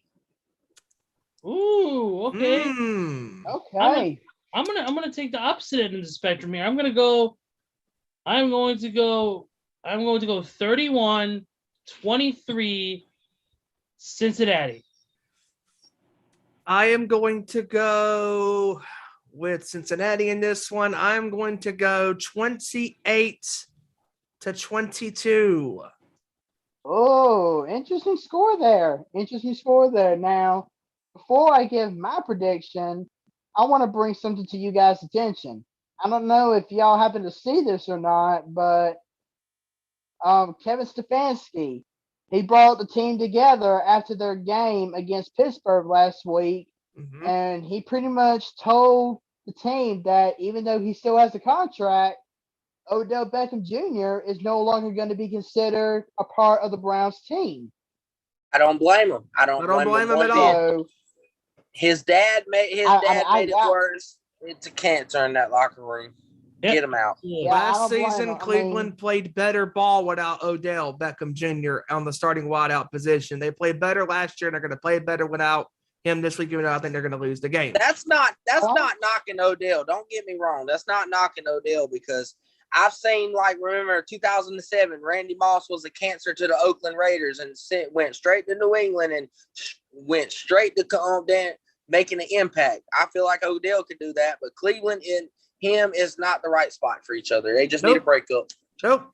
Break them up. Odell has literally fired blanks for Cleveland this whole season. They cannot coexist. No, they can't. But from a score perspective,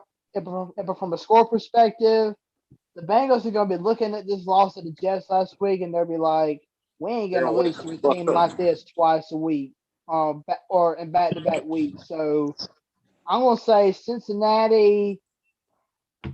I'm actually going to say Cincinnati 41, Cleveland 20. Ooh. That's going to be dead. I'm going to say 41-20. Okay, that's good. Well, at least we know one thing about this game. It will be better than the Rock and Roll Hall of Fame's deduction process, but I digress. Ugh, yeah.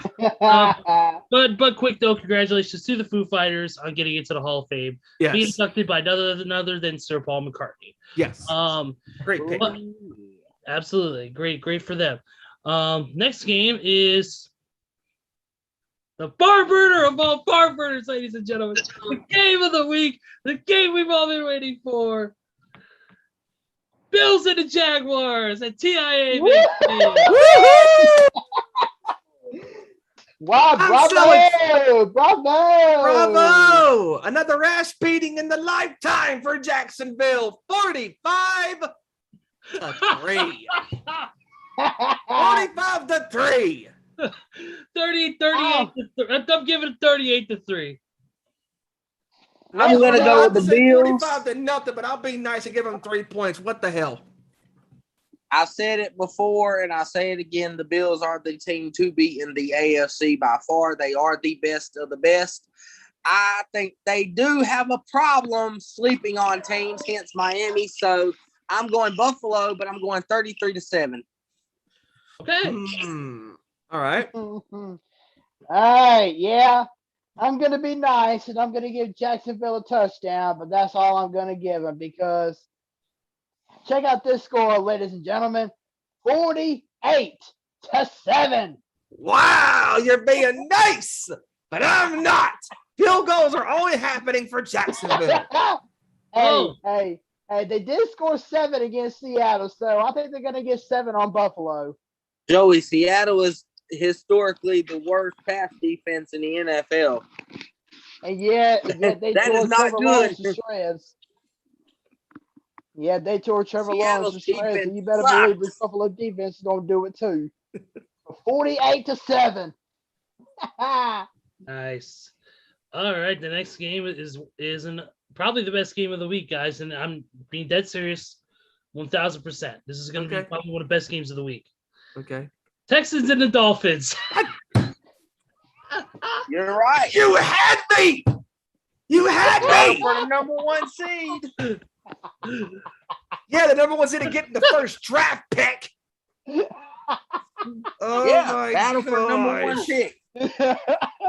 This is gonna be ugly. Dolphins 16-10.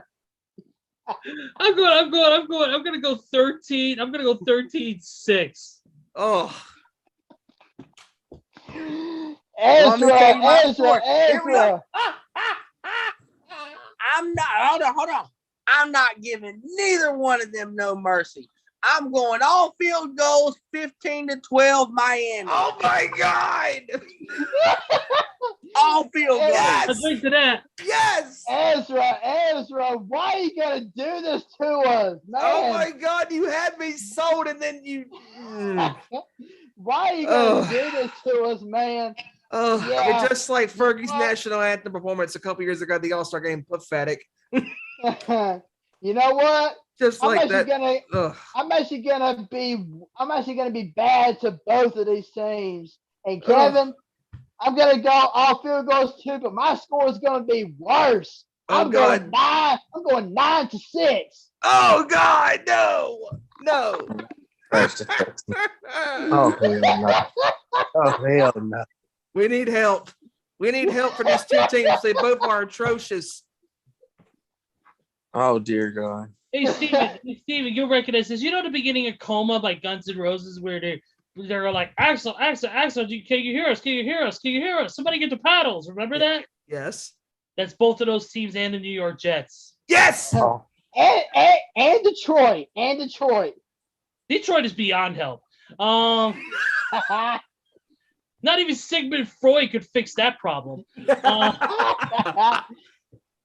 Not even Chuck Norris can fix that problem. And so you know the opening intro on Dr. Feelgood about Motley Crue on the album? Yeah. That's the intro for this game. Number 1, what's your emergency? Yeah, we have 2 very bad football teams. It's going to be a low-scoring game. It's going to be bad. Don't buy any tickets to this game. It's going to be bad. Thank you. Goodbye. All right, here we go. All right, guys. Why are we so bad? I don't know. Jeff, Even better, why do teams have to be atrocious? That's what I'm asking. This is professional football we're talking about, folks. Hey, there's a sucky team in every division. Unfortunately, there's more than we can count. But we're moving forward from that. We're moving on to the Raiders and the Giants at MetLife Stadium. Viva La beat down 27-6 Vegas. I'm gonna go 27. I'm gonna go 27-13. I'm gonna give the Giants a little bit more of a fight in this one. I'm going Vegas 24-10. I'm going Vegas 24-14. Okay. Okay then. All right, the next game we'll move forward to is the Chargers and the Eagles at Lincoln Financial Field. That game is of course at 4:05 Eastern. If I see another 44-6 game by the Philadelphia Eagles, I'm gonna lose my freaking mind. It's not going to happen. The Chargers are going to beat Philadelphia 34-27. Oh, you're actually going close there. I'm going a blowout. I'm going 27-10 Chargers. Okay. I'm going 31-10 Chargers. Yep. Chargers Eagles. I'm gonna go with I'm gonna go 31-13. Okay. All All right. right. Next game on the docket is the Packers and the Chiefs at Arrowhead Stadium. Of course, the big elephant in the room, no Aaron Rodgers. Because of COVID-19. And of course, the situation with Patrick Mahomes, can he get himself back? So, all right, I'm going to go. I'll let you know what? I'll go first on this one. I'm going to go with, it's going to be close because of both teams' situations. I'm going to give it 24-20 Kansas City over Green Bay. Okay. Cannot believe I'm fixing to say this. Oh boy. Green Bay 23-20. Whoa. I do not trust Kansas City. I do not trust Kansas City. Steven, I got to agree with you. I'm going Green Bay, but I'm going 28-24 because this is the same Green Bay system that made Matt Flynn back in the day throw for 500 yards as a backup quarterback. This is true. I trust Green Bay system more than I trust the Kansas City Chiefs. Good point. And also remember that game too, Kevin, when Rodgers went down with the concussion in 2010, 2011 season when they were facing the Patriots, and the Patriots lost the game to the Packers. Or no, they beat them, but it was a close game. They beat the Packers in that close game. But yeah, no, you're right. I trust their system better than I trust the defense of Kansas City. Go ahead, Joey. Yeah, but wait till y'all hear my story. Bring it on. I still kind of trust Kansas City because they are Kansas City. They'll find a way to at least make it a good game. And I know this is going to be Jordan Love's first true test as possibly the future leader of the Green Bay Packers. But I'm actually going to go the Chiefs in this one. And I'm going to go 28-27. Okay. Okay. 28-27. That's fair. And a 1+ for Green Bay is that they are getting Devontae Adams back off of the COVID-19 protocol. So he will be coming back. Yeah, but that ain't gonna mean much if he's not targeted by Jordan Love. Yeah, but it depends. It depends on what system. Depends on what system Matt LaFleur has for Jordan and what they're going to bring forth to the table. But we'll see. Don't forget you got Aaron Jones running on a horrible run defense as well. Yep. Absolutely.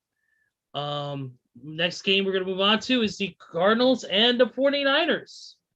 This is going to be a slobber knocker, as JR would say. I'm going to go first because I'm going to give y'all the rundown on the situation. 99% no Kyler Murray, 90% no DeAndre Hopkins, nor Chase Edmonds. All of Arizona's offense is sitting hurt. On the plus side for San Francisco, George Kittle returns. Jeff Wilson Jr. is back from IR, which last year ran all over Arizona in that system. I'm going San Francisco 24, Arizona 19. Wow. Okay. Wow. Good. Okay. Okay. And with that being said, I'm going to go with San Francisco in this one, 24-20. Yeah, with those facts that you said and what's going to probably happen with that team right now, I would say, I'm going to go for San Francisco as well. 24-21. I'm actually going to go 27-21 San Francisco. Okay. Okay. All right. Josh Rosen with no receivers is horrible. And that's what it's going to be. Yeah. Yep. The next game is Sunday Night Football, which should be a good one. Tennessee Titans and the Rams. Oh, boy. Man, if only Derrick Henry was playing in this game. Oh, Agree. man. I think it's a this horrible is the game where it's situation kind that of Ryan Tannehill's first game as a true passer without a running back at this point is going to be against Von Miller and Aaron Donalds. With that being said, give me the Rams 47-10 over Tennessee. Oh! Give me the Rams. Ouch. 30. I'm gonna go 34-20 Rams. Oh, ouch. Ouch, that hurt. I'm gonna go 28-20 LA. Nice. I'm gonna go. I'm gonna say 37-17 Rams. Man, Kevin slammed the door on that one. Woo! Yeah, pretty much. And the final game on this docket, Monday Night Football, the Bears and the Steelers at Heinz Field in Pittsburgh. I'm actually gonna go first on this one. Okay. I'm actually gonna go Okay. first. All right. Ezra. Just remember, you're on this show for a reason.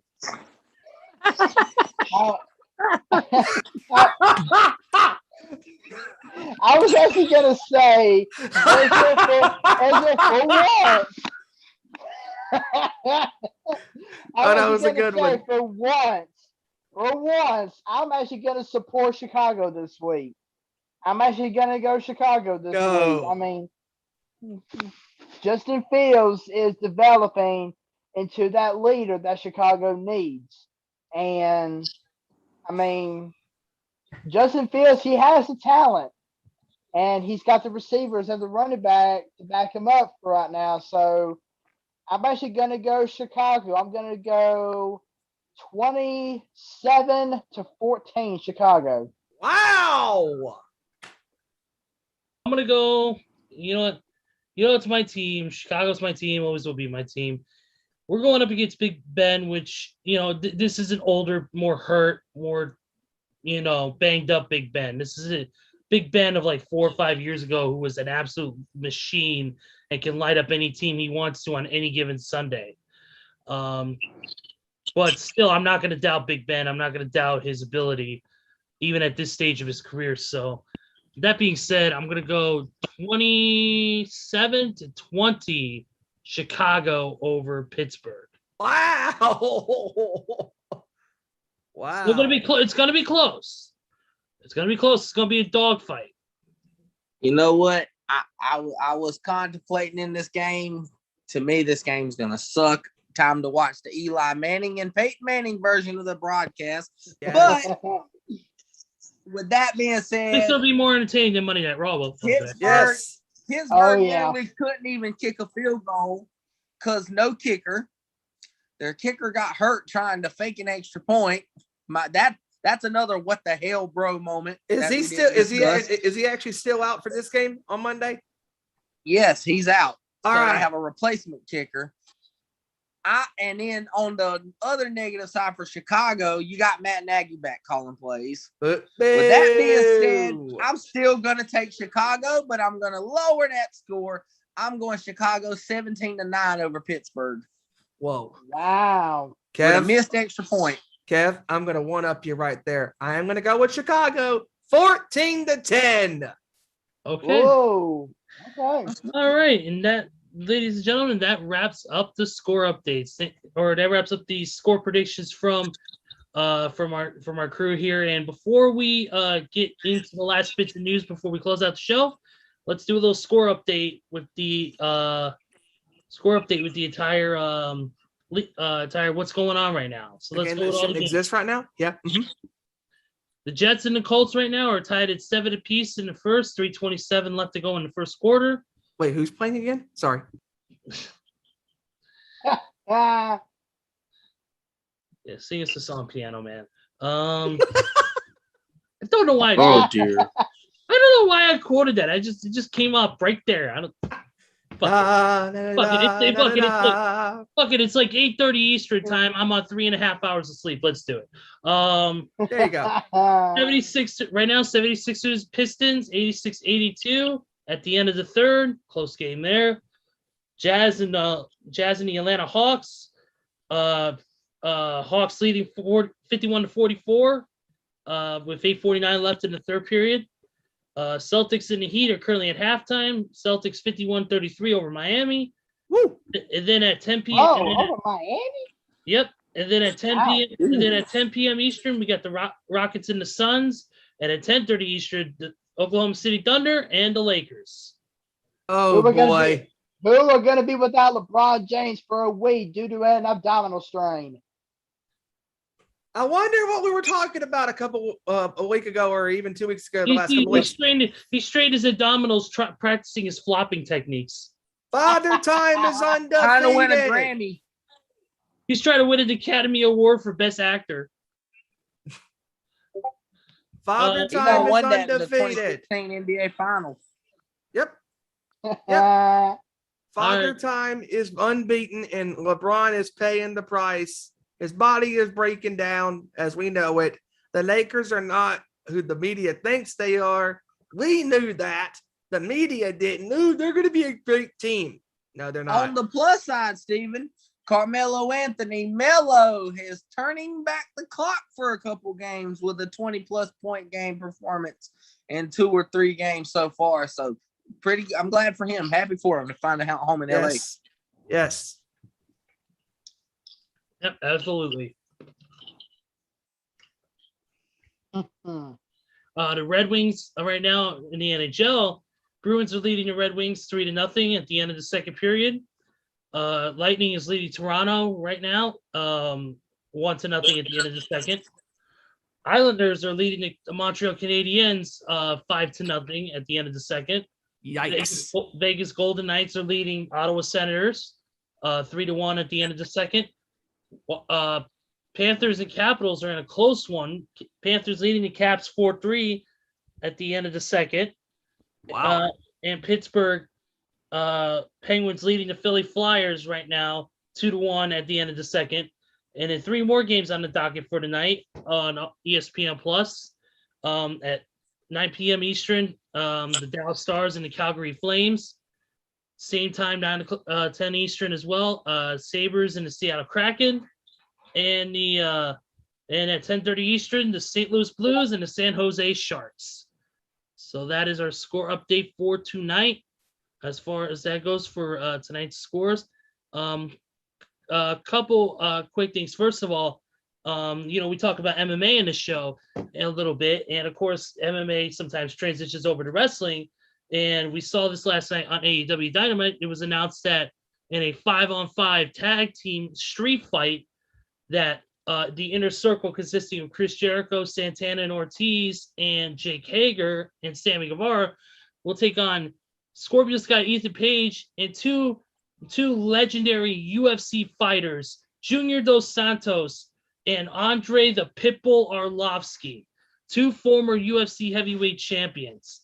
So it's going to be awesome to see them in a big fight feel like that and to see what they can do in that ring. Mind you, it's going to be more of a brawl than anything, not a technical match, but I think that fits the style for these guys better, and it's going to help them out. And Dan Lambert, he is such an asshole on the microphone, but the dude is so awesome at what he does. He knows how to get heat, and the crowd was telling him to shut the F up, and it was hilarious as hell, and just the way that segment went. And it's not going to be a can skills, all that type of stuff. It's going to be a brawl. It should be pretty entertaining, I must say, because Full Gear is shaping to be a really good pay-per-view next weekend.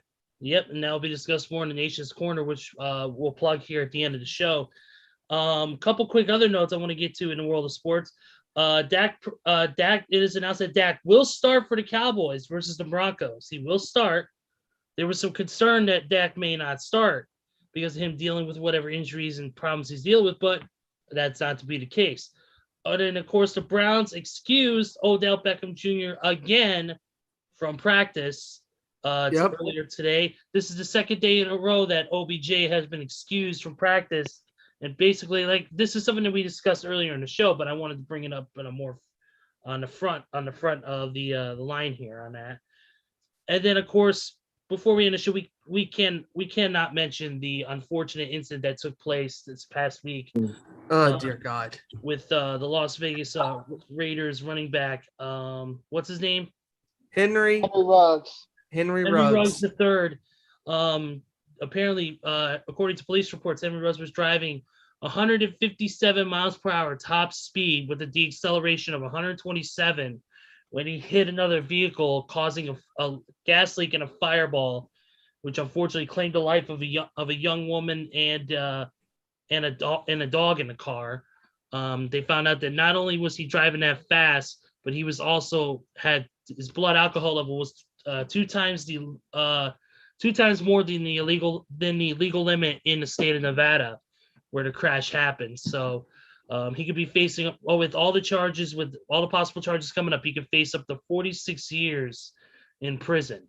He posted $150,000 bail. It is now home confinement, monitoring, and cannot drink or smoke or do anything else, and cannot drive until his next court date. And if he were to violate those terms, he goes to jail with no bond. Oh man, Wow. there's just no excuse for what this dude did. I mean, okay, this is my issue with the situation. A couple of things. One, it's a stupid decision to get behind the wheel when you're that intoxicated. It is up to the person to decide, do I want to get behind the wheel or no? In life, we make decisions. And sometimes when we make bad decisions, the consequences come out quicker when you think they won't, because, oh, I'm fine. No, when you're that impaired, you should not be in the vicinity of a car because he was so intoxicated.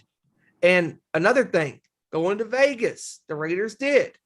It's all about the money, people. Party City, Vegas, right? And now look what this dude is doing. He has cost his entire football career. Kiss it goodbye. You're done. You're finished. He will spend the rest of his life where he needs to be because these charges are going to find him guilty. He will be found guilty in the court of public law. He is done. He will spend the rest of his life behind bars, which he should, because he needs to suffer what he caused. He caused the innocent life to be gone, and a 23-year-old woman and her dog. This is inexcusable. No person should be behind the wheel. I don't give a damn if you're a high sports athlete, in the public eye. I don't care if you make $1 million. Fuck that. You do not. That money cannot buy you happiness and buy you anything that you say, oh, I can do whatever I want. No, sir. You deserve to be behind bars because I hope and I pray that you get karma that bites you in the ass. Because that's one thing I also believe in, folks, is karma. And karma is going to get Henry Ruggs III. He will spend eternal life in prison to the day he dies. And he needs to be in prison. This is inexcusable. I mean, dude, we were on Facebook chatting in our messenger chat. And when this news broke, I could not believe what I was reading. I mean, it was terrible, just horrifying. Our thoughts and prayers go out to the entire family of this woman. And it is so tragic that these things unfortunately happen. And they happen because you have stupid ass people that don't know right from wrong because they're so fucked up on alcohol. But even if he is screwed up on alcohol, he should know, any person should know that I cannot get behind the wheel. Because if you're in control of your mind, you know that, hey, I cannot get behind the wheel because there's a possibility that I can start speeding or I could start swerving. And that he did. It was terrible. Terrible, terrible, terrible. I mean, this is inexcusable. And this is not just the Raiders having bad luck, ladies and gentlemen, this year. These are bad players that don't know the right from wrong. That apparently they weren't taught when they were younger. Hey, if you get behind the wheel and you're intoxicated, you could cause an accident. And shocker, shocker, it happened. So Henry Ruggs III, my friend, you're finished, and you deserve to be spending the rest of your life in federal prison. Now, I agree with you, Stephen. I mean, what he did was absolutely inexcusable, absolutely pathetic. Getting behind the wheel of a car when you have a blood alcohol content at over twice Nevada's legal limit, I mean, that is bad. And I hope he does spend some time in jail, but I'm not going to roughhouse him that much because, I mean, we see year after year after year after year, we see these professional athletes think they can do whatever they want, and they think that, oh, I made one little mistake, boo-hoo, boo-hoo, I'll just move on. No. This is not just any little mistake. This is a huge mistake.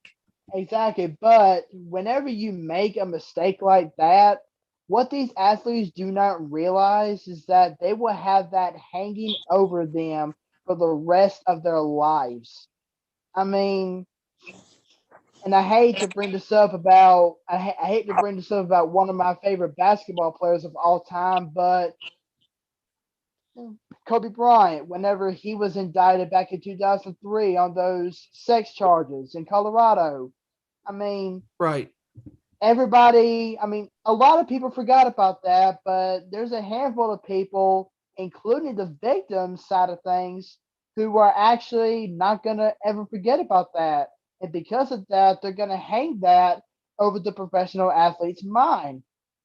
I mean, take that radio show man, Don Imus, who said that bad words about the Rutgers women's basketball team. He's gonna have that. He's gonna have that hanging over him the rest of his life. I mean, we see these athletes all the time who do what they can for their community and who like to make sure that everyone stays involved, that everyone has a purpose. Right. And then you have athletes and coaches like Don Imus, John Gruden, Henry Ruggs, who not only make a huge mistake for their respective organizations or their respective shows or whatever they do, you also make it so bad for the fans to not even want to have anything to do with you anymore. And I mean, I agree with you, Stephen. Henry Ruggs, he's never going to rebound from this. If an NFL team does happen to sign him, I wish them the best of luck. I wish the team, not Ruggs. I mean, Henry Ruggs is a former Alabama player who made a huge mistake, and now he's going to pay for it for the rest of his life. I don't think he's going to get jail time for the rest of his life, but I do agree that he needs to see some jail time. And I was fixing to say too, if even if he doesn't get the full sentence of life in for 46 years, basically, if he doesn't, okay, whatever.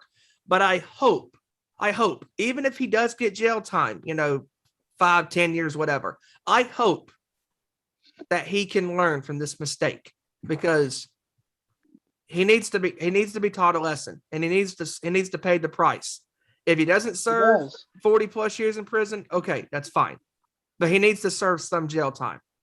He does. And we see athletes endanger themselves all the time. Let me give you a few prime examples. Back in 2006, when the famous Ohio State running back Maurice Clarett faced all those jail charges for carrying loaded weapons and everything. Another prime example, Kellen Winslow. When he was entitled for the Cleveland Browns, he got in that motorcycle accident that almost cost him his life. Big Ben Roethlisberger, Yes. who got in that bad motorcycle crash in Pittsburgh that almost took his life. That was around 2006, right?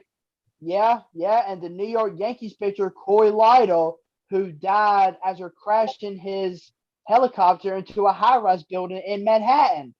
I mean, you see athletes all the time making mistakes, and if it doesn't cost them their life physically, it costs them their life mentally and emotionally. And that right there, I mean, whenever an athlete knows that they have cost them their lives emotionally and mentally from that perspective, that is going to hang with them forever and regardless, if he doesn't spend the rest of his life 40 years in prison, 46 years in prison, 20 years in prison, 30, 15, 10, doesn't matter. That will stay with him for the rest of his life. I mean, it is just a very, very unexcusable decision to get behind the wheel and do what he did, speeding at that speed, because that is ridiculous. I mean, 127 he hit right off the bat, and then went 30 plus miles over that. After that, I mean, just insane in a 45 speed limit. I mean, inexcusable. I mean, that's almost as bad as when Kyle Busch got a ticket for driving in Charlotte going 120 miles an hour in a 40 mile an hour zone. I mean, that's pretty much the same thing. I mean, thankfully Kyle Busch didn't cause a wreck, but still, he did get a ticket. And once again, professional athletes make mistakes, and it ends up costing them their lives, not only from a physical standpoint, but from a mental and emotional standpoint. And I'll give you one more prime example, and we have talked about this guy week after week after week.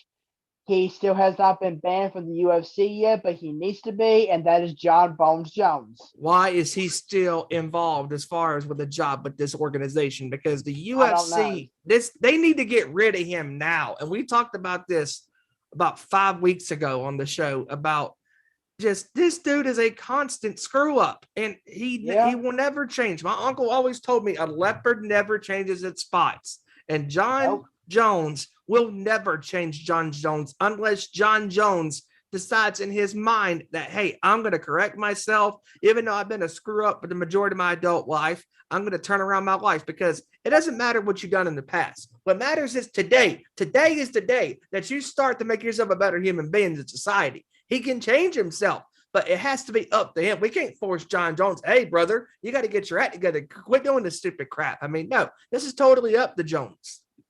Yeah.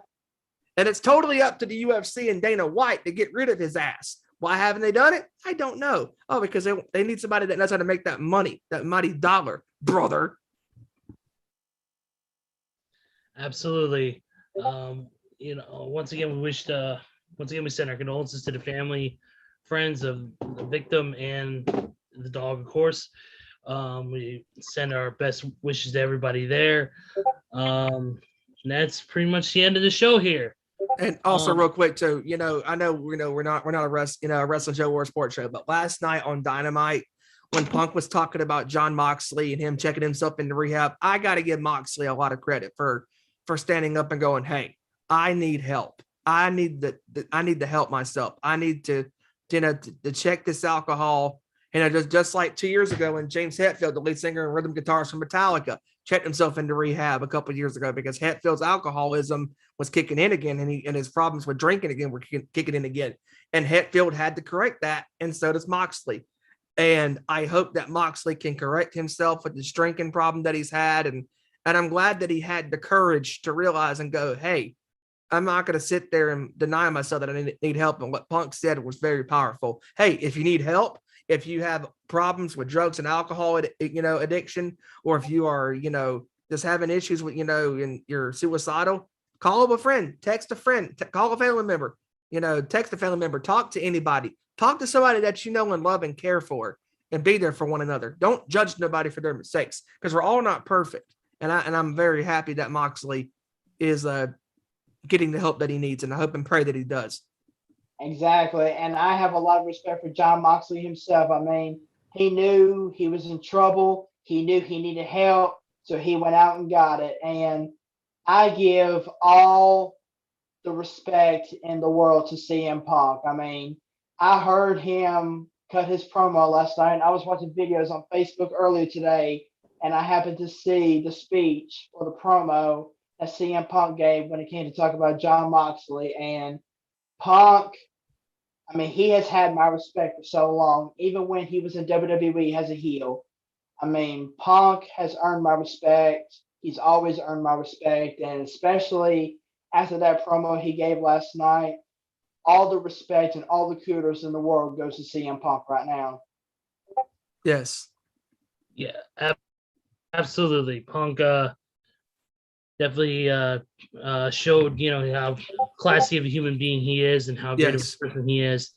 And like I said, we send our best wishes to Mox in his recovery and hope he gets back to the ring as soon as he can. But that is the end of the show, guys. So we're going to do quick final thoughts from all of you. Kevin, you first.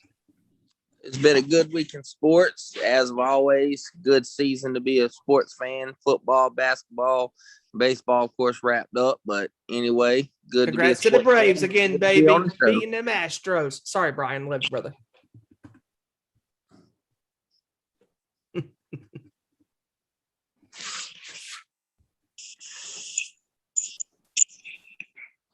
Ooh. Great show. Great show, guys. Absolutely. Yeah.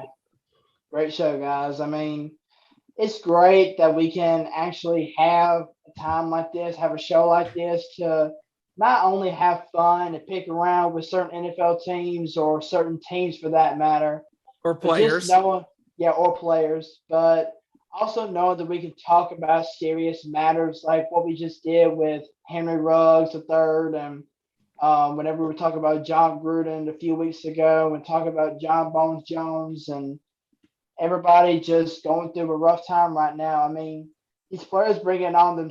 I mean, they're bringing on to themselves, and I hate it more than anything for an athlete or a coach or anybody involved in a sports organization to just completely throw their lives away over something stupid. Yep. I mean, there's nothing I can say to them, obviously, but I just hate that it happens.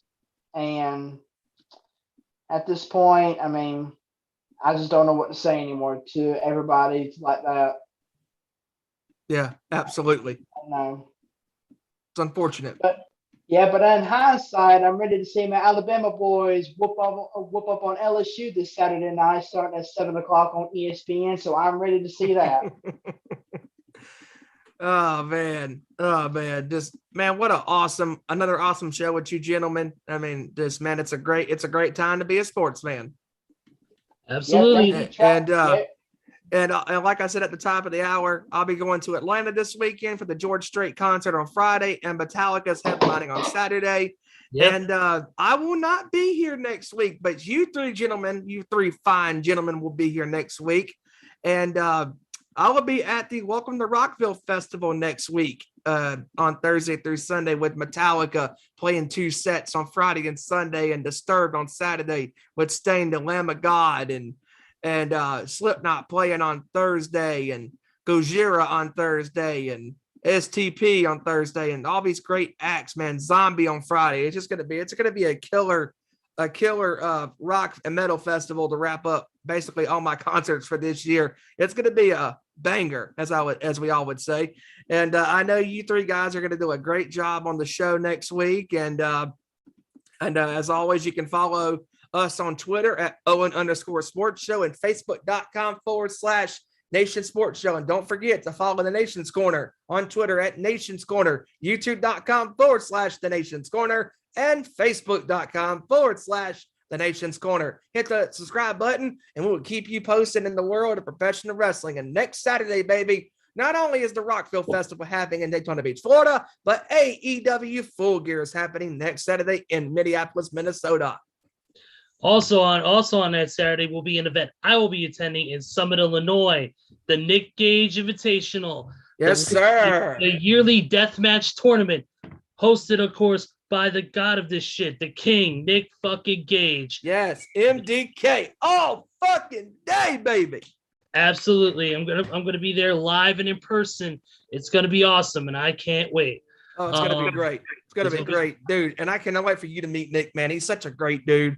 I mean, who would have thought one of the baddest dudes on the planet would be one of the nicest cats to talk to in person? I mean, just talking to Gage about his favorite band, Metallica, because that was the first thing I brought up to Nick when I met him in Baltimore a few weeks ago. I was like, dude, first of all, I want to tell you that you come out to one of my favorite bands of all time, Metallica. He said, yeah, brother, that's mine and my brother's favorite band. That was his favorite band. I'm like, nice. And he was like, yeah, you should come out to Metallica. He was like, okay. And man, when For Whom the Bell Tolls hit them speakers, man, you know it's about to go down. And man, I cannot wait for you to be in up there next weekend for that tournament, man. It's going to be crazy. It's going to be insane. And man, there's a lot of great stuff going on. Sports and New Japan's running a show next weekend in California, and AEW's with their pay-per-view in Minnesota. It's just, man, it's let's go. And let me just point out real quick, Ezra, I happened to see your Nick Gage costume on Facebook, and let me say that was pretty much straight up awesome, brother. I mean, that was a great costume. I had to point out. Thanks, man. Appreciate it as always. Loved it, man. It was great. It was great doing that. Threw that together in literally 20 minutes. But trust me, it's gonna be better as the next couple weeks progress, because I will have this, because I know this is not an open promotion thing, but I want to promote that my crew, Too Sweet Cosplay, my cosplay group, will be at C2E2 weekend, December 10th through the 12th. And we're going to be there rocking. I will be in my improved Nick Gage cosplay. So there you go. I'll be there yes, ready. Sir. I'll be there ready to rock. I'll be there ready to rock and roll in my crew. And of course, not only will I be promoting my crew, but also be promoting the Nation's Corner as well to try and get more followers for you. But that's enough from everybody else and enough for me. Let's wrap this up. Great show, guys. Thank you so much. What a great and one more thing, guys. Keep spreading the love around here, people, because man, we're slowly getting there. 79 subscribers right now we're at, folks. Let's get to 100. Tell all your family and friends that are into sports to check us out. Follow us on social media. You know, if you're into wrestling, follow the Nation's Corner everywhere. Twitter, Facebook, YouTube. Also for us, Twitter, Facebook, YouTube, everywhere. Spread the love around, people. This has been awesome. Awesome. Absolutely. Thank you to everybody for watching the show today. Of course, like I said, you can follow us at all links Steve mentioned. Follow the Nation's Corner. Follow everybody there. Of course, follow the host of the Nation's Corner at Front Row, at WWE Front Row. You can also follow Tony Justice at Tony Justice. And you can also follow Debhausen at Debhausen as well. For Joseph Thornton, for Kevin Rorie, and for Stevie Wyand, I am Ezra Vickery, and we will see you all next week for another awesome edition of Our Nation's Sports Show. Take care, everybody, and have a great evening.